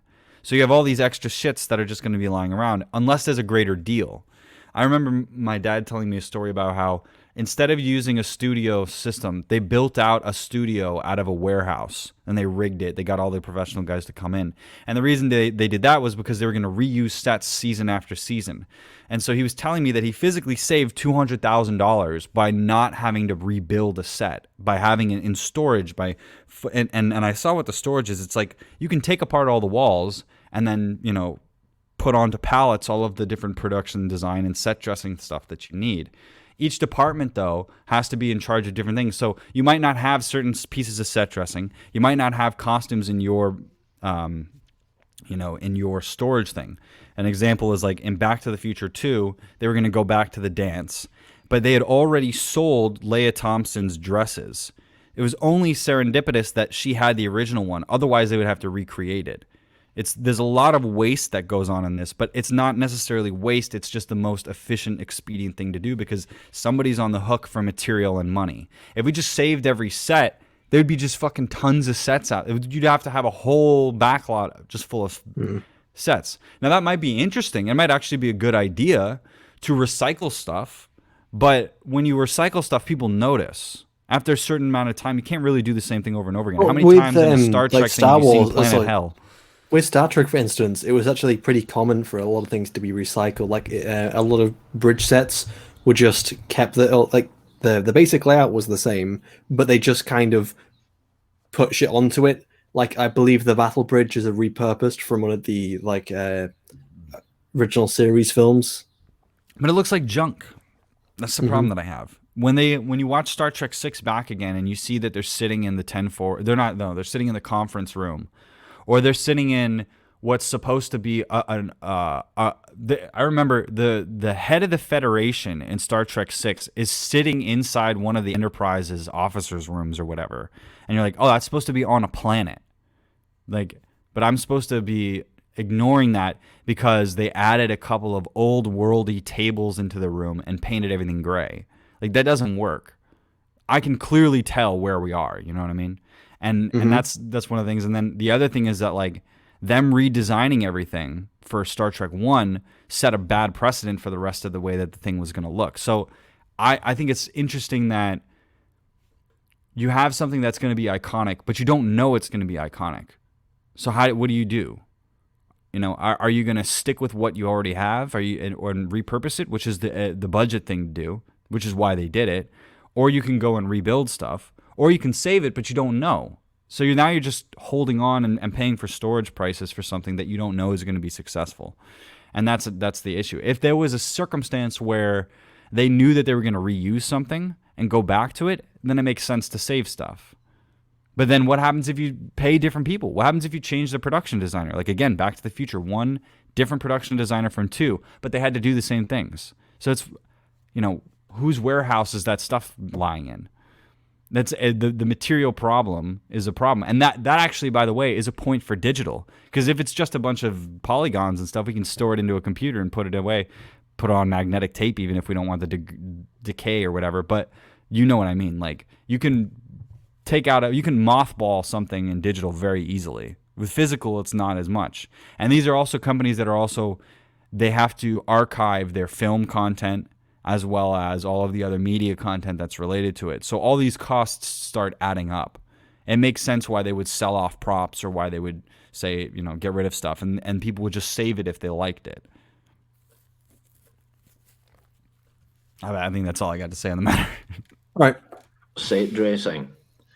Ridley Scott had directed a science fiction themed commercial in Shepperton. Oh, by the way, there was something in chat that I wanted to respond to. Babylon 5 Season 1 was another thing that my dad was doing, and he told me that every episode of Babylon 5 was half the budget of Deep Space Nine. So, I thought they did a pretty creative job. But a lot of that is just like identifying things that look future-y and putting them in there. Like, oh, we have this plastic tub. Let's buy a bunch of them and glue them to the walls. Or McDonald's boxes, like what James Cameron used to do. Just get a bunch of metal grating, underlight it, and then put it into a ship that has like angled walls that have little cardboard embellishments and a couple of electrical tubes or whatever, and you're golden. Make sure that there's a red light that swirls around like something bad is happening, and pump it full of smoke. Now you got a James Cameron ship. But what if you want to go to blue alert? Does that mean you have to change the bulb? Blue alert! Everybody enjoy yourself. Get a drinks. Hope you got your snacks. Take a shower. Enough said. The same episode, Back to Reality, used this phone previously built for the movie Hardware as a background prop in the scene where the team's true identities are revealed, including the famous Dwayne Dibley's first appearance. Dwayne Deadly. Blue Midget's interior for Series 8 was dressed with kitchen drainage trays and plastic buckets. Plastic buckets. Oh my fuck, I can see that now. Yep. Yeah, it's literally just the fucking mopping buckets you get at Tesco with some foam piping. And oh fuck, they've used the top of the buckets. So these would have been on top, and that's when you like squeeze the mop into, and they just fucking put it in the wall itself. Cut it out, make it grating, make it something else. Yeah, that's literally everything is like that. And like all of these sci-fi shows and movies that are kind of not even lower budget, but just like, okay, hey, let's go to Tesco's. What is this? Does this look recognizable? I don't think the audience will recognize this. What is it? Oh, it's a trailer hitch. Just put it on the wall sideways. Put it upside down. Flip it upside down, glue it to another thing, and paint it something else, and we're good to go. Add some LED lights, fiber optics. Let's go. Gentlemen, we are flying a cardboard spaceship. Main structures are normally fabricated in wood, painted, then some edges are picked out in silver to simulate the wear and tear of metal. Yeah, just scratched up. The time wand was rigged to move up and down by employing syringes and rubber tube, which were very effective, but eventually not used. The original scutters, to my knowledge, had been engineered from scratch, but on Series 8 there wasn't the time, or more importantly, the money available, so the chassis were built using radio-controlled toy cars, and the neck movement was achieved with rechargeable electric screwdrivers. The landing bay was where the opening scene and also Cat's dance sequence took place. That's probably Steve one of the Begg, best who sets on directed the Red Star- Dwarf. The landing bay is a good set. Steve Begg, who directed the Starbug crash, produced one concept drawing, and we built to that. The set was constructed in wood and clad and detailed in plastic. The actors had been shot on location next to large power units, so we had to match them in miniature. Yes! Picture Hell two yeah, is brother. the grabber, as we called it. It was put together by Steve Howarth. Originally, it was to be unmanned, but we later decided a figure would help to establish the scale and size of the bay. And you see how A everything rotating has to be light like and fibro- extra. It's Yeah. extra detailed when it comes to like it's there's a little you like why is there so much smudging, or why is it it has to have the extra touch so that when you film it it looks like it's actually real. You can't get that close. There's all these miniature rules that you have to play. You have to think about how focal length is going to work, and there's a calculation that you have to do to frame it and photograph it in a way that's going to make it look like it's to scale.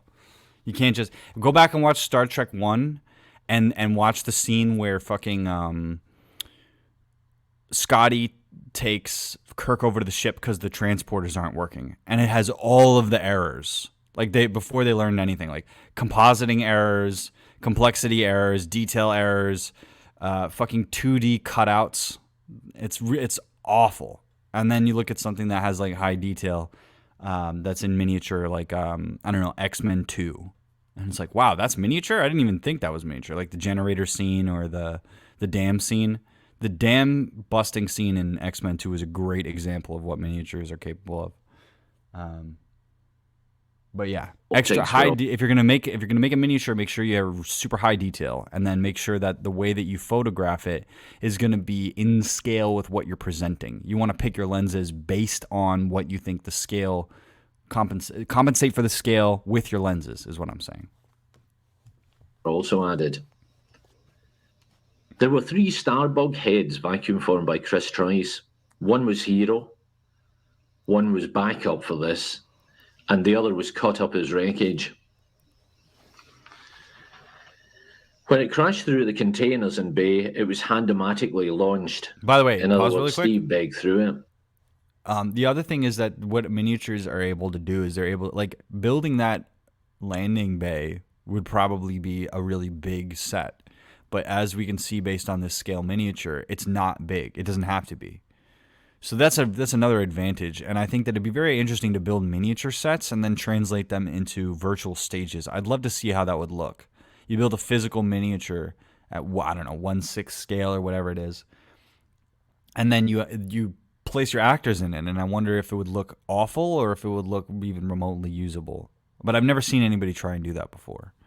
With all of with the way that you can photograph an environment, use photogrammetry or 3D camera work and that kind of thing, and have the motion control and capture be able to adjust the background. I think it'd be very interesting to design small scale physical sets and then translate them into big real ones. I don't know how that would look though. I want to see that. I think it's been done before. I've seen miniature sets, prototypes before they've actually been turned into like an actual full scale set, which they've used on location. No, but I mean, like, the virtual staging technology is like the stuff that they use on Mandalorian, where it's not actually Oh, there. I see what you mean. I would love to now, see that a real-time composite based on a miniature that was made. So you have So, yeah, like the only things which you've got though is like a HDRI map, which is like the spherical map which you get with like when you're dealing in 3D. But the problem with that is that the fact that it is a 2D shot. In order to have that live compositing, you would need like a motion controlled camera on yes, that but they have that. small That's set. that's a thing now. You know No, what I but mean? usually, go- like the there's a cameras which are package. filming this are like a camera, normal sized, and it's placed off of the actual set itself. Right, Right, like but- you'd need something which was small enough to scale, like actually there, and it would need to be in like 4K quality. You could still do that. You You could still do that. It's not that hard. It's totally possible. It's just if the detail is good enough on miniature. That's the question. If a miniature can replicate a physical space, then the idea of doing that might be better than CGI if you're looking at realism. But I'm not sure if that's true because not everything scales. For example, sand is hard to scale. Fire is hard to scale. Water is hard to scale. But also water is hard to replicate in CGI. You can use Nuke for things, you can use whatever these different programs are, but they don't look real. So what special effects is when, like I was saying earlier, when you run out of real and you have to come up with something fake, how far into fake do you want to go? I really enjoy miniatures because there's a tactile quality to it. You just can't shrink yourself into it. But if you have CGI, you can shrink your characters into it. And if you can immerse your characters into a half constructed version of that in a smaller stage, then you can create as many different stages as you want. That's their goal, is that they want to have infinite space in a small space. All right, Andrew Clark for $2. Check out event Horizon Ship Construction. don't even I'll remember put it on that the list ship. then. All I Don't even remember know is, anything about Event Horizon. Lawrence Fishburne. Yeah. In other words, Steve begged through it. We use rubber dust in the explosions as it gives The nice ship looks like a fireballs. backpack. Also, after each take, If you look at the front of the fucking Event Horizon ship, it looks like a backpack that someone. Oh, I thought you were talking about something in shot. we No. use rubber dust in the explosions as it gives nice fireballs. Also, after each take, you just hoover up the burnt powder residue and go again.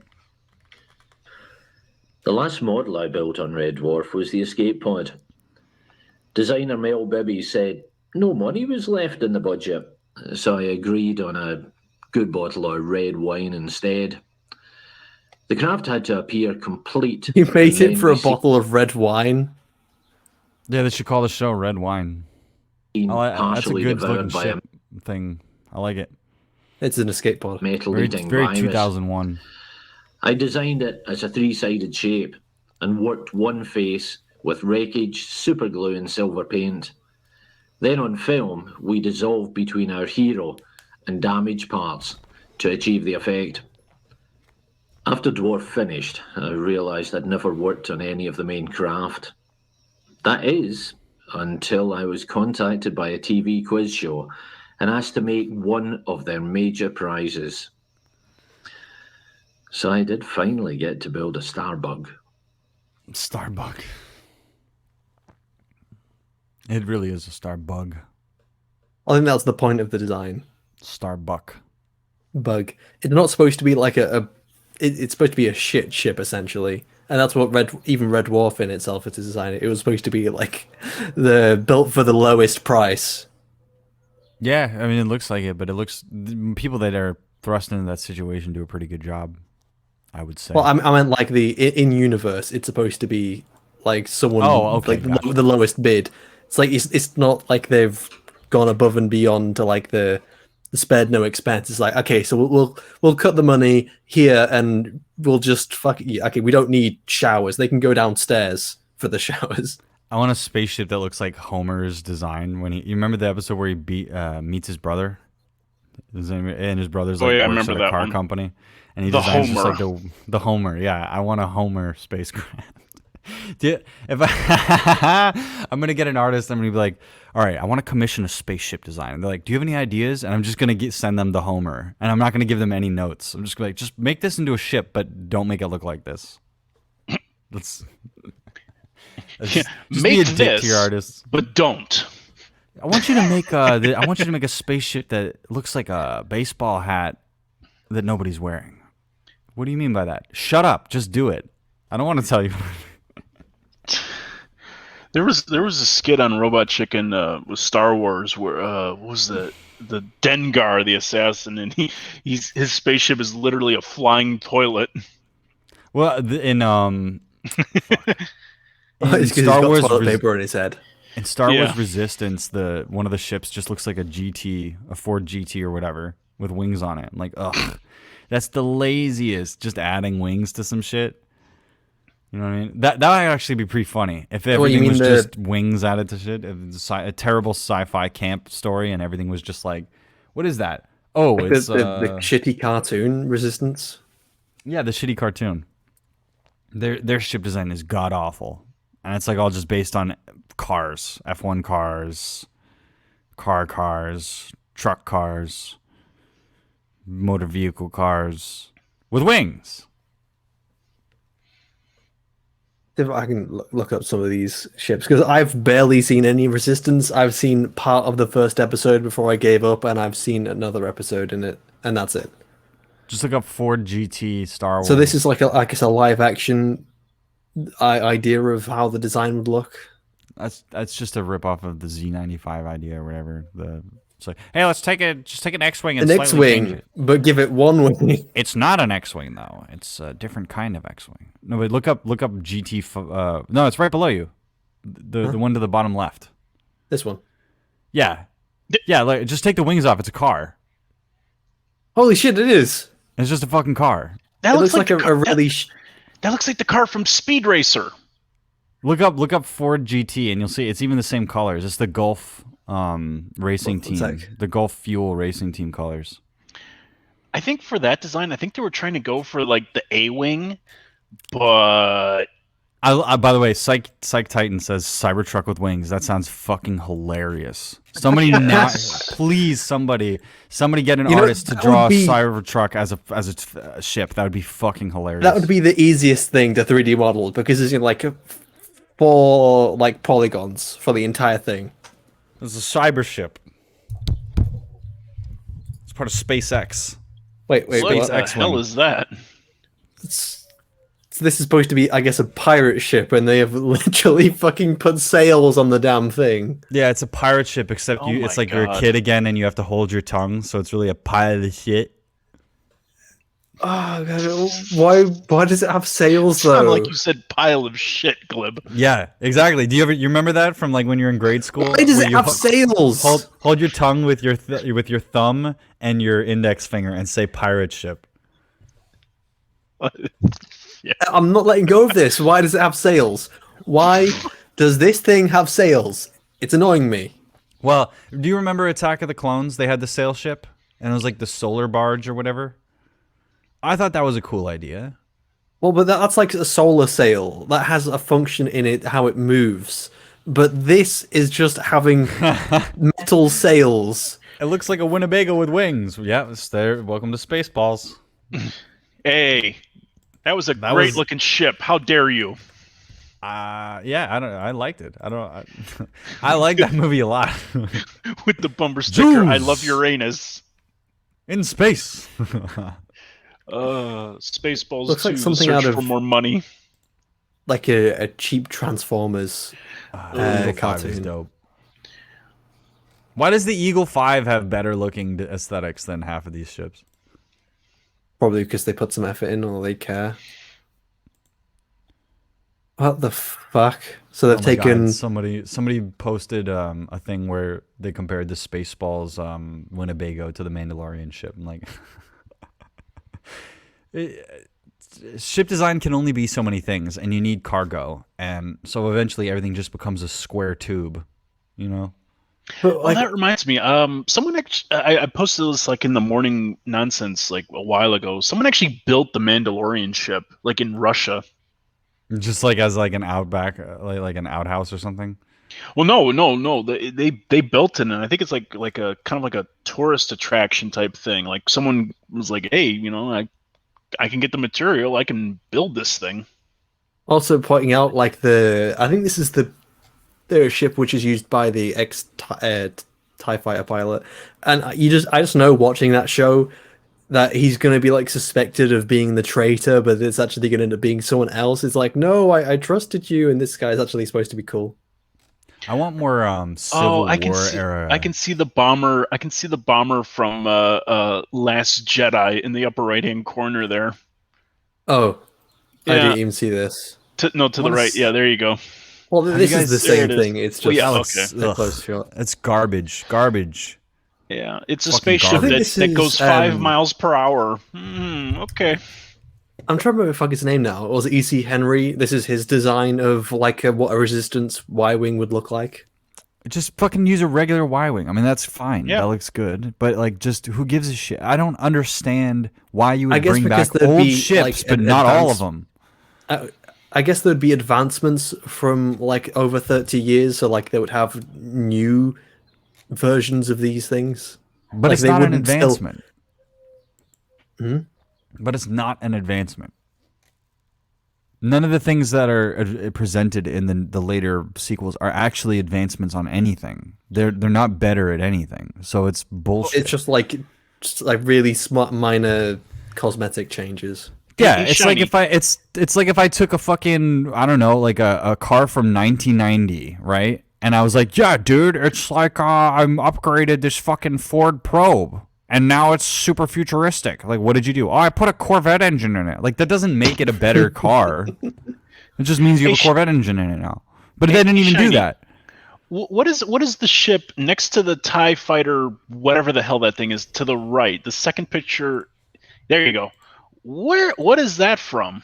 I think that's another Resistance redesign. Okay. It looked So- like an actual like spaceship that someone made. Like that looks like it's real. Oh no, no, not no! like, This not was in animated. It's a Resistance ship that was in Rise of Skywalker, and this is one Oh. of the. Well, that's like, why the test I didn't recognize it. I never saw that movie. Fairy Joker posted. Well, it was like original a show Battlestar from Galactica. Resistance, like so, a ship Right. from the Resistance show Right. that's in the I Rise of get that. Skywalker. But anyway, this is. I don't know. I'm kind of partial to this. I like what's going on here with the cockpit and like the wings Looks like a raised. fighter jet. This is a dumb ship though. These are all dumb ships, and I would never fly them. I think Why- if I had a concept artist which came back to me with this, I would say, okay, maybe we rework the engines there. I'd be like, okay, this is tremendous, but you're fired. You're fired, okay? Fuck off. You're fired. Get out of here. Listen, get your shit and get out. You'll get your want shit when you you want me to fix serve this bundle. half-baked piece of shit knockoff X-wing to my customers? This is All of these okay are with just- you? A lot of these are just kind of blurring together now. They're just like Yeah. colorful colored, like knockoff X-wings. Okay, design an X-wing, but make it different. I want it different. Is that just the same ship as before, but it's different colors? Yeah, I It's think just it's been slightly reskinned. different. It's that, what is that rule? The Oh. 10% difference thing, where it's just the exact same thing but just slightly different. Yeah, Just it's make Yeah, it they, just just they are different starting enough. to blend together at this point. Just make it different enough so that we could sell it as a separate toy. But don't make it too different that people don't think it's Star Wars. I'm a hack. Yay. Yeah, it's even more like noticeable as a car from Oh this angle. yeah, that is very noticeable. Dumb. I don't know like why it raises up so much here. Like it just ends up looking That's fat. the color scheme from the Ford GT. Oh God, I Yeah, I was recognize that. saying, that's the Ford GT. Look up the Ford Yeah. GT Golf, Shiny. Yeah, I've it up. actually sat in one of those cars, Glib. Those are badass, man. I have They're- never. I want to drive one. Oh God, Glib, it was horrible. Like the top of the car comes up to my. No, the top of the car came up to my waist. I'm 5 I'll foot be honest. 11. I'm 5'11". Yeah, that thing. Yeah. The top of that car comes up to my waist. I had to like fall down to get into the car. I get in there and my head is pressed against the roof of the ceiling. My knees are banging against the steering wheel, and I'm like, this thing costs $600,000. Are you? Is are that you the old fucking one? kidding me? The original one, the Not. I don't know if it was the original one, Which but one it are you was talking that about? one. It was that one right there, the one that's on screen. It was the same the color and GT40? everything. Yeah, it was the same color and everything. Okay, good. Ugly ass color. And when I had to get out of it, I had to crawl out on my hands and knees to get out of it because I was just like one of the janitors, and they're like, "Hey, you want to sit in it?" And I'm like, "Sure." And you want to sit in it? Yeah, not for long, for a minute. I'm like, yelling, "How the fuck do I get out of this thing?" And I had to crawl out on my hands and knees because I was afraid to like touch anything, because it's like a couple $100,000 for that car. So I was worried I was going to break something getting out of it. So I had to crawl out on my hands and knees, and I'm like, oh my god, my back. Well, this is just a legendary vehicle. I mean, it's the whole point is to legendary defeat. Piece of shit.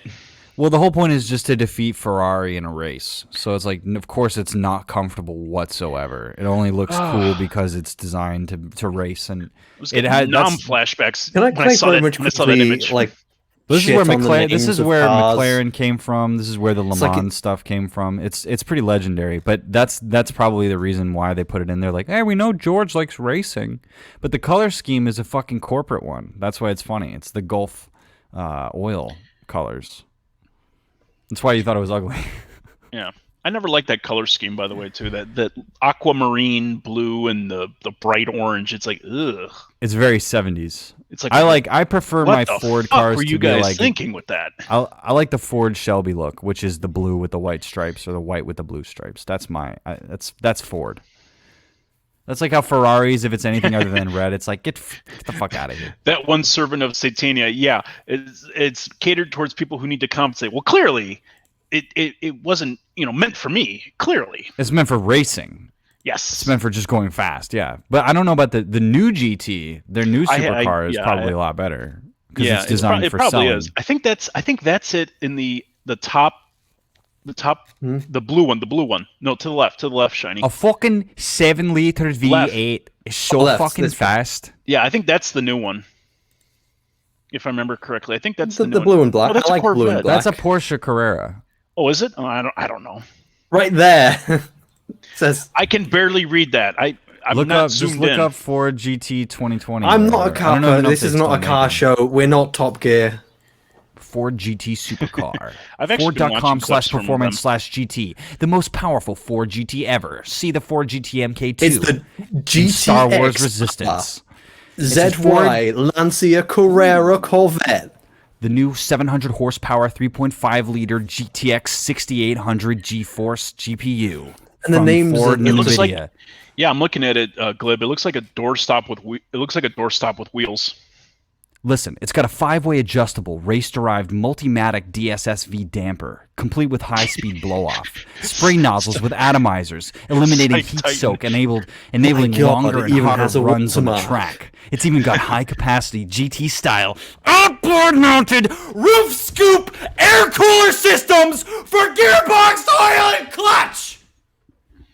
Thank you for the guy who's wearing headphones. Thank you for that. Well, I was wearing headphones. It didn't hurt my ears. I was just more. Well, I have the volume cranked on mine. Psych Titan. This is bottom gear. No, this is no Psych Titan. This is grinding gears. This is power gears. Yeah, we're grinding the gears here. Yeah, no, I'm having fun. This has been pretty hilarious. We talked about a bunch of random shit. Mm-hmm. Just quickly talk about like designs. Still, one thing which I suppose I kind of just want to vent on a little bit. Oh wait, is like how? By the way, after that, I want to know, Shiny, what your favorite designs are. But yeah, vent about this pizza slice. It's so flat. Oh, why it looks fake? The destroyer from Last Jedi. Yeah, it looks like a pizza slice that has a dick. It does look absolutely shit. So I think I can pull up E.C. Henry's redesign of it. Which would be like some kind of pizza destroyer. See if I can pull up his redesign. Yeah, more like the plot destroyer. It's not like nice looking at all. It's not even cool. And like, what is it with like the bridge that's really long?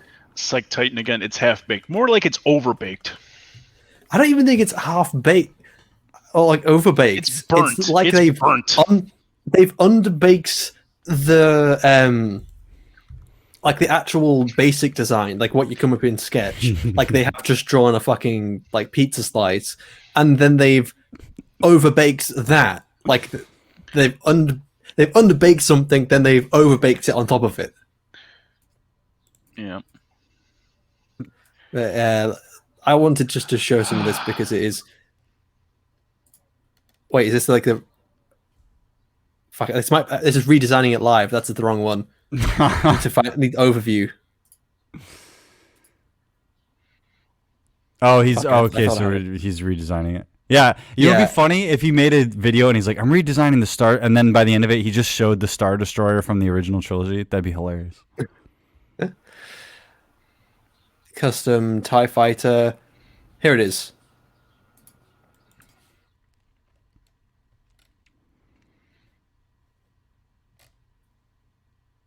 Oh man, the First Order Dreadnought. This is an ugly ship. I was really surprised when I saw it. Like, really? Now we've seen it. Oh, it just makes me want to just understand. makes me want Star Wars to just burn in a ditch somewhere. I'm so sick of Star Wars and all these franchises have just given people the ability to latch on to George's creativity. Kill Star Wars.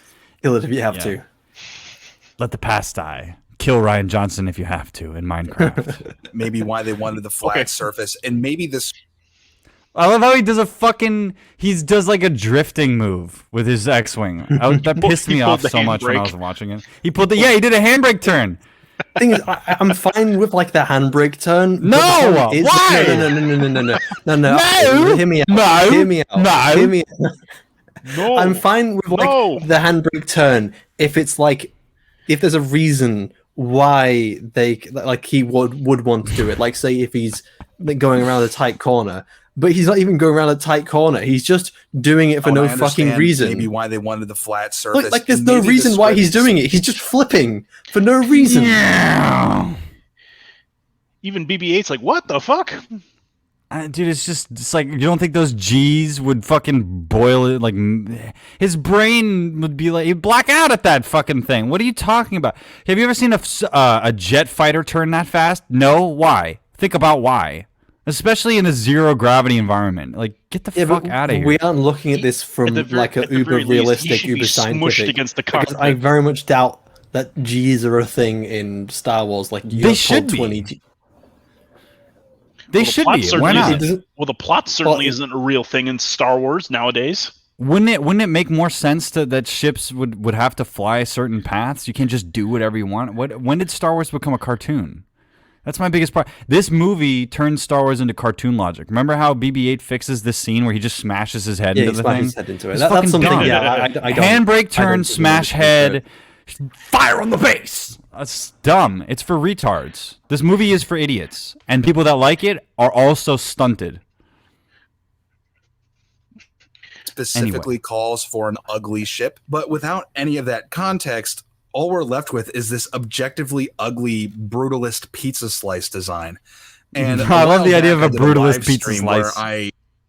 Brutalist Pizza is going to be my pizza company, and you're going to walk in and it's just going to be all concrete walls and a picture of Stalin on it, and it's going to just have the pizza. Order up! There's just going to be like some Russian guy wearing a fucking ushanka making pizzas with his chest hair, Russian chest hair coming out of his tank top. You want to order the pizza? Redesigned this ship live, just kind of by adding some stuff and rearranging some stuff. And in that stream, I said I might try to do this in 3D. And it looks like shit to me. I'm sorry. No. It gets garbage. It changes. And some lucky 700 of you got a sneak peek at the topic this week. But here it is. Now it's got a ramp that you can jump a motorcycle off. Poly. It's not the highest detail 3D model I've ever made, but it does look better. Across. It does. He's 100% right. He did this. If you look real closely, you can see Vin Diesel driving his car, his his Charger up the ramp. Why is this only in like 360p? EC Henry, what the fuck? You thought this was going to be a space battle? We're gonna drive a truck off the roof with this shit. Yeah. It's about family. I did try to preserve in space. A lot of the flatness of the original ship design. And in most cases, I tried to preserve as much as possible from the original ship. Why? So the flatness and the wide conning tower and the, generally. Why would you have such a wide tower? It's got to be miles long. It doesn't make any fucking sense. Imagine being in that conning tower and you're like, hey, Steve! Jedi. He does like The Last Jedi, so he does think it's a good film. Oh, I fucking hate fanboys, dude. I hate them. They make everything harder. They're like cops and they're bullshit and they're hard and they get everywhere. They really do. They smell like shit too at conventions. Shape isn't particularly affected. It's very harshly geometrical, which of course the original Star Destroyer is as well, but even more so this Dreadnought design. And I also keep the orbital autocannons. These are a little undetailed, but there they are. And I try to angle match the one that I made on the live stream. You can see down here I have a conning tower that is very much like a penis for shooting the laser bullet. Conning tower on the bottom of your ship. Okay. This is why I fucking hate ship designs. Like, why would you pilot your ship from the top and then have a bottom section you can't see? And like, what is going on? It's just bridges on ships, giant triangle ships that have thousands of miles of distance so that they're giant targets in space. And what's the point of all that? Nothing. Just to look like the Star Destroyer from the original, which was a good design because of its simplicity and because of its likeness to modern day ships, so that you could have a sort of something to compare it to. That Dreadnought looks like the original Star Destroyer if you stomped on it. Exactly. Yeah, exactly. If you stomped on it. And then it's all squished, and it's like, you are hurting my penis. I want to shoot laser. Why would you, by the way, why would you have one laser on the bottom and then nothing on the top? What if you need to shoot up? I guess. What if you need a battleship? Bombardment. There's all these broadsides. Like, you look inside in the OT. There's this thing where they're like shooting from stuff inside the ship with what looks like anti-aircraft guns. And it's like, okay, well, why don't you have guns on the outside? Wasn't that in the prequel series they had broadside cannons? It was in the prequel series, but it was also in the OT. There's a shot where you can see them, like when the ships are flying by in A New Hope, and then you see green lasers and stuff flying around and whatever, and they're rotating back and forth like anti-aircraft guns. It's like, why do these ships not have big guns on them to shoot each other? They just imagine being on a spaceship and you're like, damn it, they're on the side. We don't have any guns on the side. We only have these little tiny guns. We have to scramble fighters. We have guns on the front, top, and bottom. We didn't think people would come from the side. It's a Star Destroyer. It's a Star Destroyer that has no big gun on it. It's dumb. And then when they do put the big gun on it that looks like a penis, it's just fucking on the bottom so that it can shoot downwards in one shot. I mean, not even it's too small. It's too small for a fight. We can't shoot this X-wing. It's too small for our guns. Like, well, then why do you have them on your ship, idiot? Like, and then the only big gun that you have can't shoot the ship right in front of you anyway. What are we doing here? Unless it's not even like pose skilled. It's just that they're too fast. It'd be cool if it was waited too long too. They waited too long to shoot them too. It should be a pizza slice that breaks up into smaller pizza slices. Or maybe a disc ship. Maybe it's like a disc ship, and then all the slices of the pizza are individual Star Destroyers. So you fly around in saucer pizza. Full pizza mode. That's like a Mel Brooks gag. Like it's like they're all like pizza slices, and they come together to form a giant disc. Yeah, exactly. My God, it's the bunch of pizza slices. My God, it's the deep dish station. It's like the the donut station from the prequel trilogy, but it's just a slice of pieces. Like, sir, we'll never be able to get past their slices. Yes, but if we take out the heads, if we cut it down the middle, then we can take it out. Those sons of bitches got pineapple on it too. Oh shit! Right now, I'm just collecting some of the Halo ships because not Halo ships, just ships in general. I do. Halo ships look good. I want to just say that the original Pillar of Autumn was a very, very good ship design. Just from a basic, like, realistic perspective, it totally makes sense that the Pillar of Autumn. I kind of prefer like the smaller frigate, like the Forward Unto Dawn. That kind of I like the name Forward Unto Dawn. I don't know about the ship though, but I just like the idea that these ships kind of look like big guns. That's always seemed like a cool idea. Not that I don't like that. I mean, That that the does Savannah look looks like a stupid. big, giant space gun. Yeah, it looks just like a big giant space gun, but there's like holes in it. Why would you design a ship like that? Is that the Mac gun on the front? That's the Mac gun, yeah. Okay. This is just That the looks like- Halo Reach that looks like a idea giant- of the Halo 2 one. It looks like a giant Master Chief is gonna come up, pick up that gun and start shooting it. Like it's got a handle at I the like bottom it. and everything. I like the style of it. I think it's I cool. kind of like it If you too. design ships as big guns, they'll look good. But I like the Pillar of Autumn more because it just seems more cohesive. This has like extra shit on it on the sides and all that to make it look more cool. So there's the Quinton. Nah. No. Yeah, I like it. I really like it. No, it's a. That's from Star Wars too, right? No, that is a Star Destroyer mixed with the Millennium Falcon with the Corvette engines on the back of it. Yeah, it is. Holy shit. It's basically what I would do if I was going to describe this. It's the Corvette engines from, what was it, the Episode 1 ship? I can't remember what the fucking class is called. Then it's mixed with, on the underside, you can see here, that's a bit of the acclimator, and then from the top it's kind of like a bit like the Venator, but in there how it's shaped. I just feel like you can't design new ships in Star Wars without Macquarie or Johnston unless they're and then they just become derivative. Like every other person that they go, what does Star Wars look like? Well, it looks like this ship and this ship and this ship. So I'm just gonna kind of make something in between, and then you get a billion different dumb TIE fighter designs when the first one was already dumb. Like the only other cool TIE fighter is the Interceptor. Other than that, get the fuck out of here. Stop designing ships that look exactly like that. It doesn't have to. You're probably gonna ruin my dreams now when you like tell me the Normandy shit. No, I'm not saying it's shit. It has a distinct style. It's just not my thing. I don't like slick. It's not the way that I look at it. But it's a good ship. It's fine. It looks. I really like the engines themselves, especially like the profile it gives the ship. I like that the engine. It's something which is really underused in Mass Effect itself. It's used in Mass Effect 1. So like in the first Mass Effect game, when you're looking at the original Normandy, the engines are actually articulating. So there's like 4 engines at the back, there's 4 engines at the front, and this is what allows it to maneuver so nimbly. But in most of Mass Effect 2 and 3, these engines don't move at all. In fact, I wouldn't be surprised if they didn't even rig them.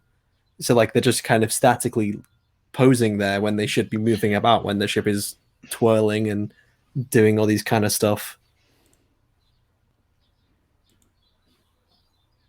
I like it. No one has more input on this. I'm sorry. Right? Okay. Very Venator. That's a terrible shot. Okay, here's the Venator. Very I Joker. thought that looked much better on the profile than it did actually looking at it. You love the Venator. It's just a fucking remake of the Star Destroyer again. How many times? Yeah, but I really like the shape of it itself, and I like the big landing bay in the middle of it, like the big airstrip. I mean, if you're a fan of Star Wars, then it's a good design of a ship, I guess. I don't know why you need 2 coning towers though.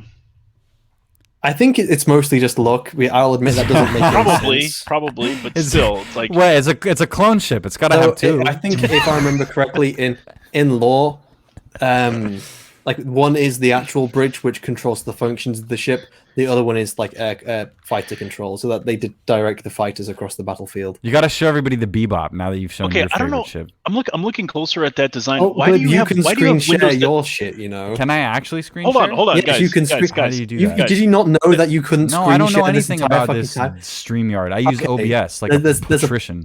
There's I have a question. Down at the bottom. Shh. Okay, there's a plus down at the bottom of the screen. Shut the fuck up.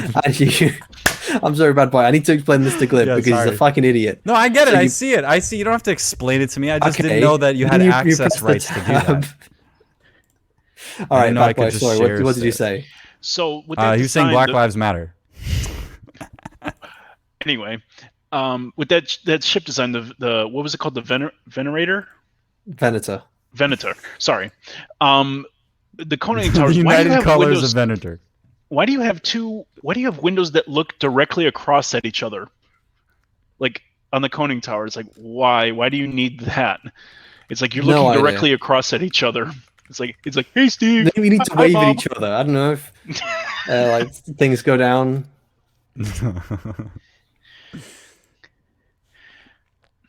All right, let me. Okay. Hello, Glib. This is your ship. I said a wiggle it a little bit. All you gotta do is just wiggle a bit. Wiggle.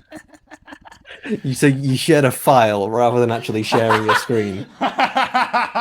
It's like showed everybody that rolling. Oh god. It's a bird. I just wanted to see how the video file sharing would work. You still have to approve it. Yeah. You can't just play it. Yeah, okay. No, well, you have control over pressing play, but I have control over if it shows up or not. Like, I can easily just remove it. You got to do is just wiggle a bit. Wiggle a bit. I can also ban you if you want.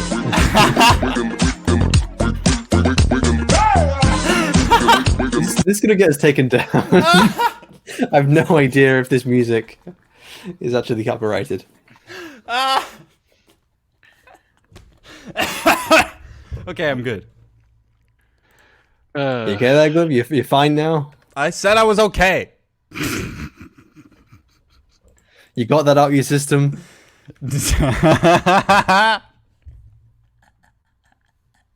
I wonder what everybody that was just listening, like not watching, just in the background, what they're thinking. I don't know Okay. what people are thinking. Wiggle a bit. Just wiggle a bit, dude. Now, do you have a serious ship suggestion of like No, I what was you just saying, like? look up the Bebop from Cowboy Bebop because we've been going back and forth on it, and I think it's the most practical ship design I've ever seen. And I don't like practical though. I like style. I like looks. it can land on water. Fancy. It's got an engineering and docking bay for the smaller ships. It's got living quarters. It's got pretty much everything that you need and nothing that you don't. And that's the thing I like about it. And it has a justified artificial gravity system, and I like that Cowboy Bebop takes that into account. Because a lot of ships, they just have quote unquote gravity plating, which sounds like radiation poisoning to me in some way. There's not really a good example of it. That's like a CGI design of it. I don't think that they add a bunch of extra wings and shit onto the swordfish and onto the Bebop that I don't think look very good necessarily. But it's the core design of it. That's the swordfish, and it's not really like a functional design at all. You wouldn't want to pilot a ship from the top in that little ball. It doesn't make any sense at all. But it looks cool as an anime thing. Yeah, visually it looks great. He shoots you with a big penis. But yeah, the Bebop is like what I would fly around in. I remember we were talking about that. Like if I had a personal ship, it would be Bebop Question: size, why would you like want to land in the 2 ocean bedroom rather house. than just landing? Well, you don't like want to on a land at all, surface? really. I mean, but like, Well, I mean, like if the you're idea going that to it's a ship. land, there's usually a reason why you land somewhere. So if you're going to land somewhere, why wouldn't you land where there's actual place where you can walk, or like if you need to pick up supplies? Why would you land in the water? I mean, I guess it's a stylistic choice. It's like, why would you have a pontoon thing for your boat? Oh, now look who's being practical, Mister. I like my ships to be stylized. I don't like practical. I don't like practical. I want landing gear on my Star Destroyer. Hey, I don't like practical. 5 seconds later, why does it have to land in the water? Oh no, but Glib was like praising this thing as being practical. I was like, It is is it that practical. practical? And none of your the ships water? can land on water. But do they need to? Yeah, In if you what want to go fishing, situation what are you going to do? Is it going to be required for you to land on water? It's a boat and a ship, Shiny. It's 2 Why? in 1. Okay? You're praising this thing as being practical. You're like, oh, I want a hot dog without the bun. That's more practical. Like, no, you want a bun for your hot dog. Okay, you want to be able to have a ship What if that they can land on fly a and planet land that's in water. 100% water? Yeah, what if it's 100% water? Why would Shiny? they need to go to a planet that's 100% water? Because they want to go fishing. Because they're going to Camino to buy you, jerk. if you really need to go fishing, what you do is you fucking just hover over the ocean and just cast into the air. Because this annoying bitch needs to suntan, okay?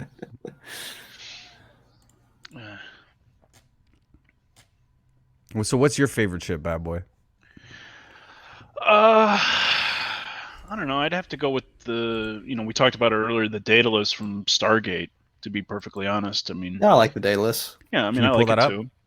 Yeah, we, well, we had it up earlier. Now to that pull I up know the that I can Prometheus share as my well? screen, I'll do that more often, Shiny, so you don't have to do all that. I just thought that only person in charge of the stream could do that. Yeah, the Daedalus here, and I do like the design. I like it. Yeah, that's not bad. That seems very functional. There has to be an element of functionality You've got- for it to be applicable. You've got like missile silos here, which are used for like that use that a lot in the show. They've got like anti-aircraft rail guns across here. Yep, rail guns. Then they had the Asgard beam weapons and the The Asgard beam weapon, like it generates somewhere from like here-ish. The bottom, yeah. Yeah, but we Like don't the bottom actually and the see front. where it comes. There's no kind of weapon or projector or dish which the Asgard beam actually physically comes out of. It just magically appears out from under it. Yeah, No, you never really it's cool see it. though. I like the sound. know it's there. I like the as it goes, the beam goes through space. You know what I really like the. Yeah, I was just gonna say in Mass Effect. That just reminded me. I love when you making that sound. I love the system, the relay system they have, where it just shoots you like a catapult. That's genius.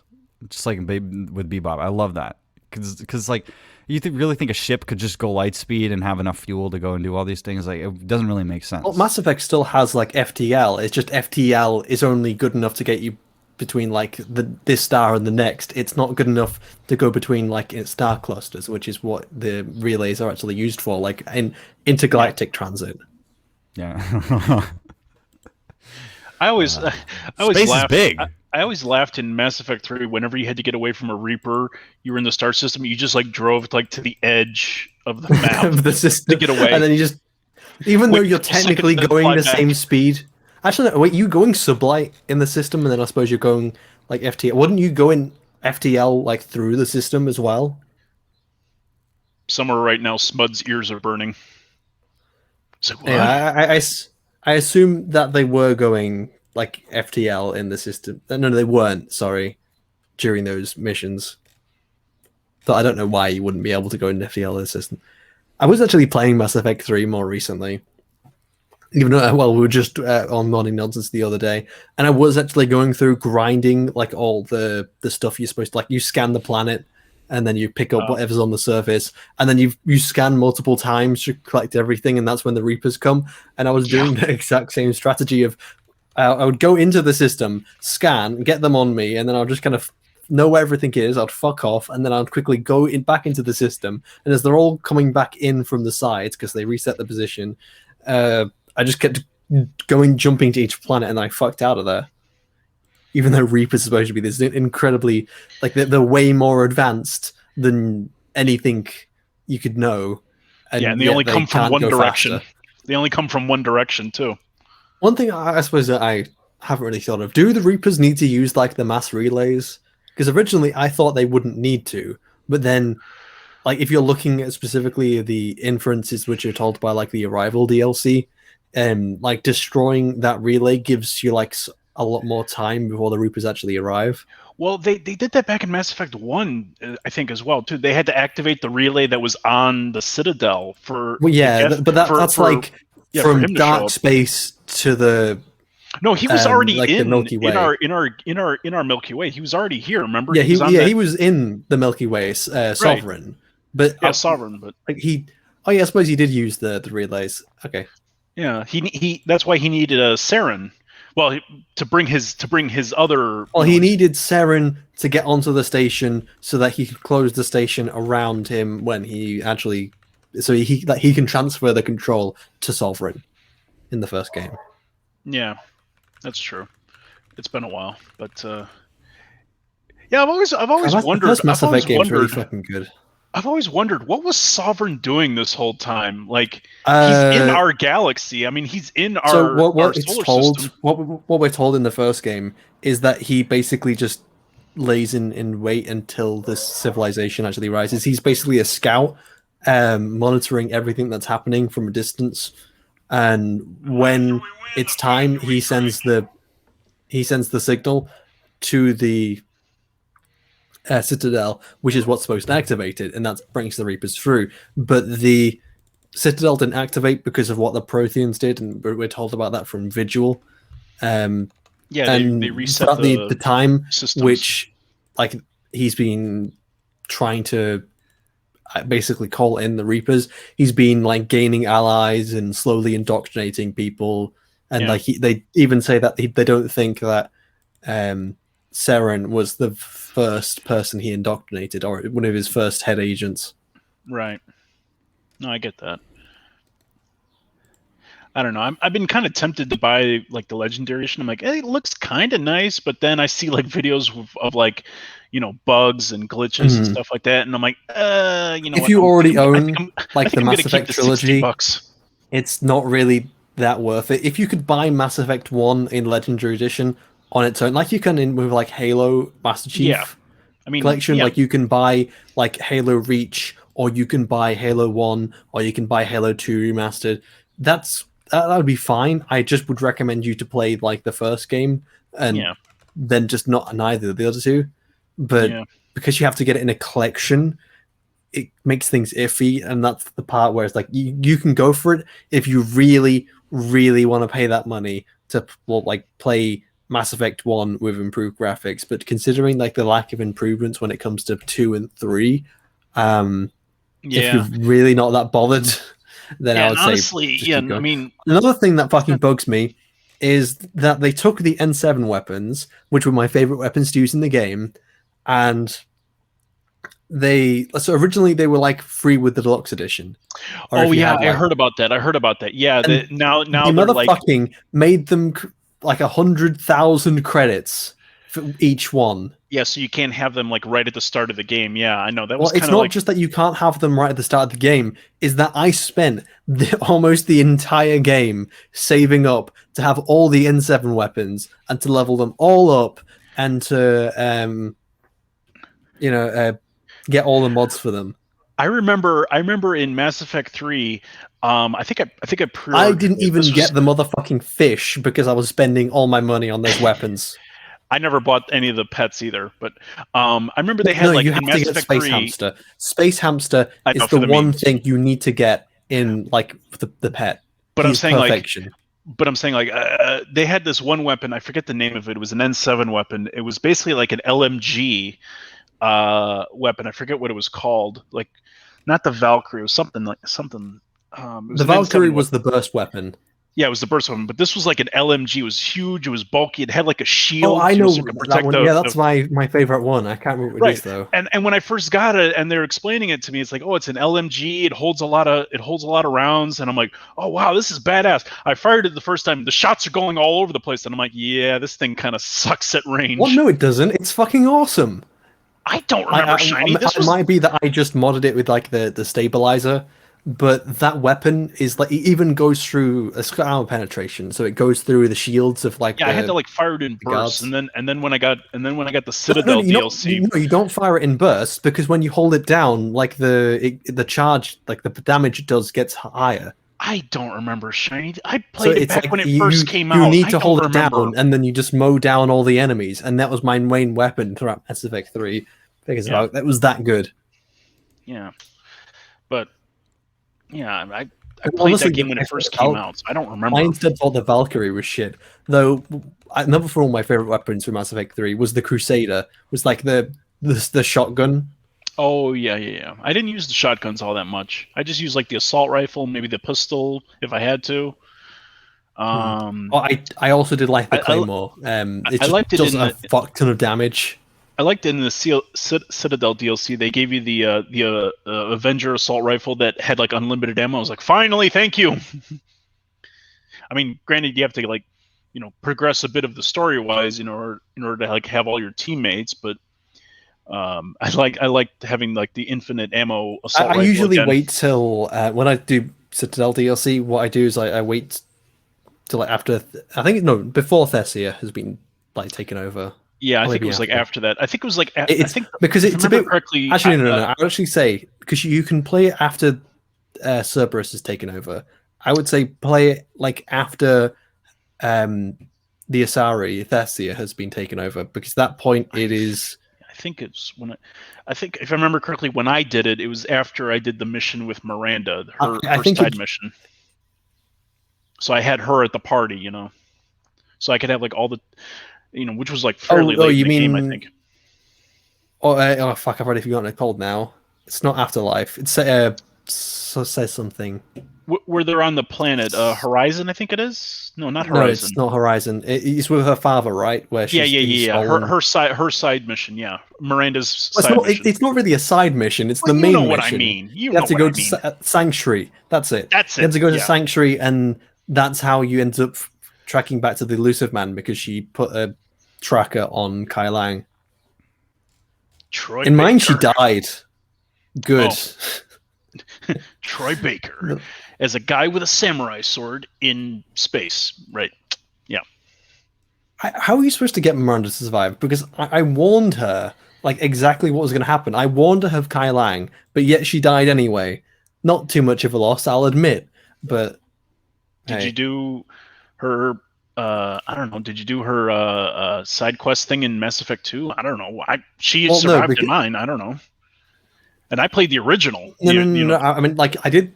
She survived in my Mass Effect 2, but then when I went to Mass Effect 3, she died. And I warned her of Kai Lang, but she died anyway. And she was like perfectly fine for most of the scene, but then she just falls down and dies for no fucking reason. Like, she's got enough power to, kill her father and chuck him off a fucking cliff, but not enough. So she just falls down and die. You can't just take her back to the Normandy. She lost she's not the fit will enough to that live. you can take her and to the fucking med bay, or even just apply some Metagel. I'm gonna take her to the med bay and fuck her. She lost the will to live, Shiny. She lost the will to be in these movies, and I don't blame her. Yeah. I don't know. Anyway. I'm looking forward to Far Cry 6. I just had to let you guys riff on the Mass Effect stuff. Oh yeah. I don't know. I never played 2 and 3. I got bored with 1. I'll be honest. I never finished 3.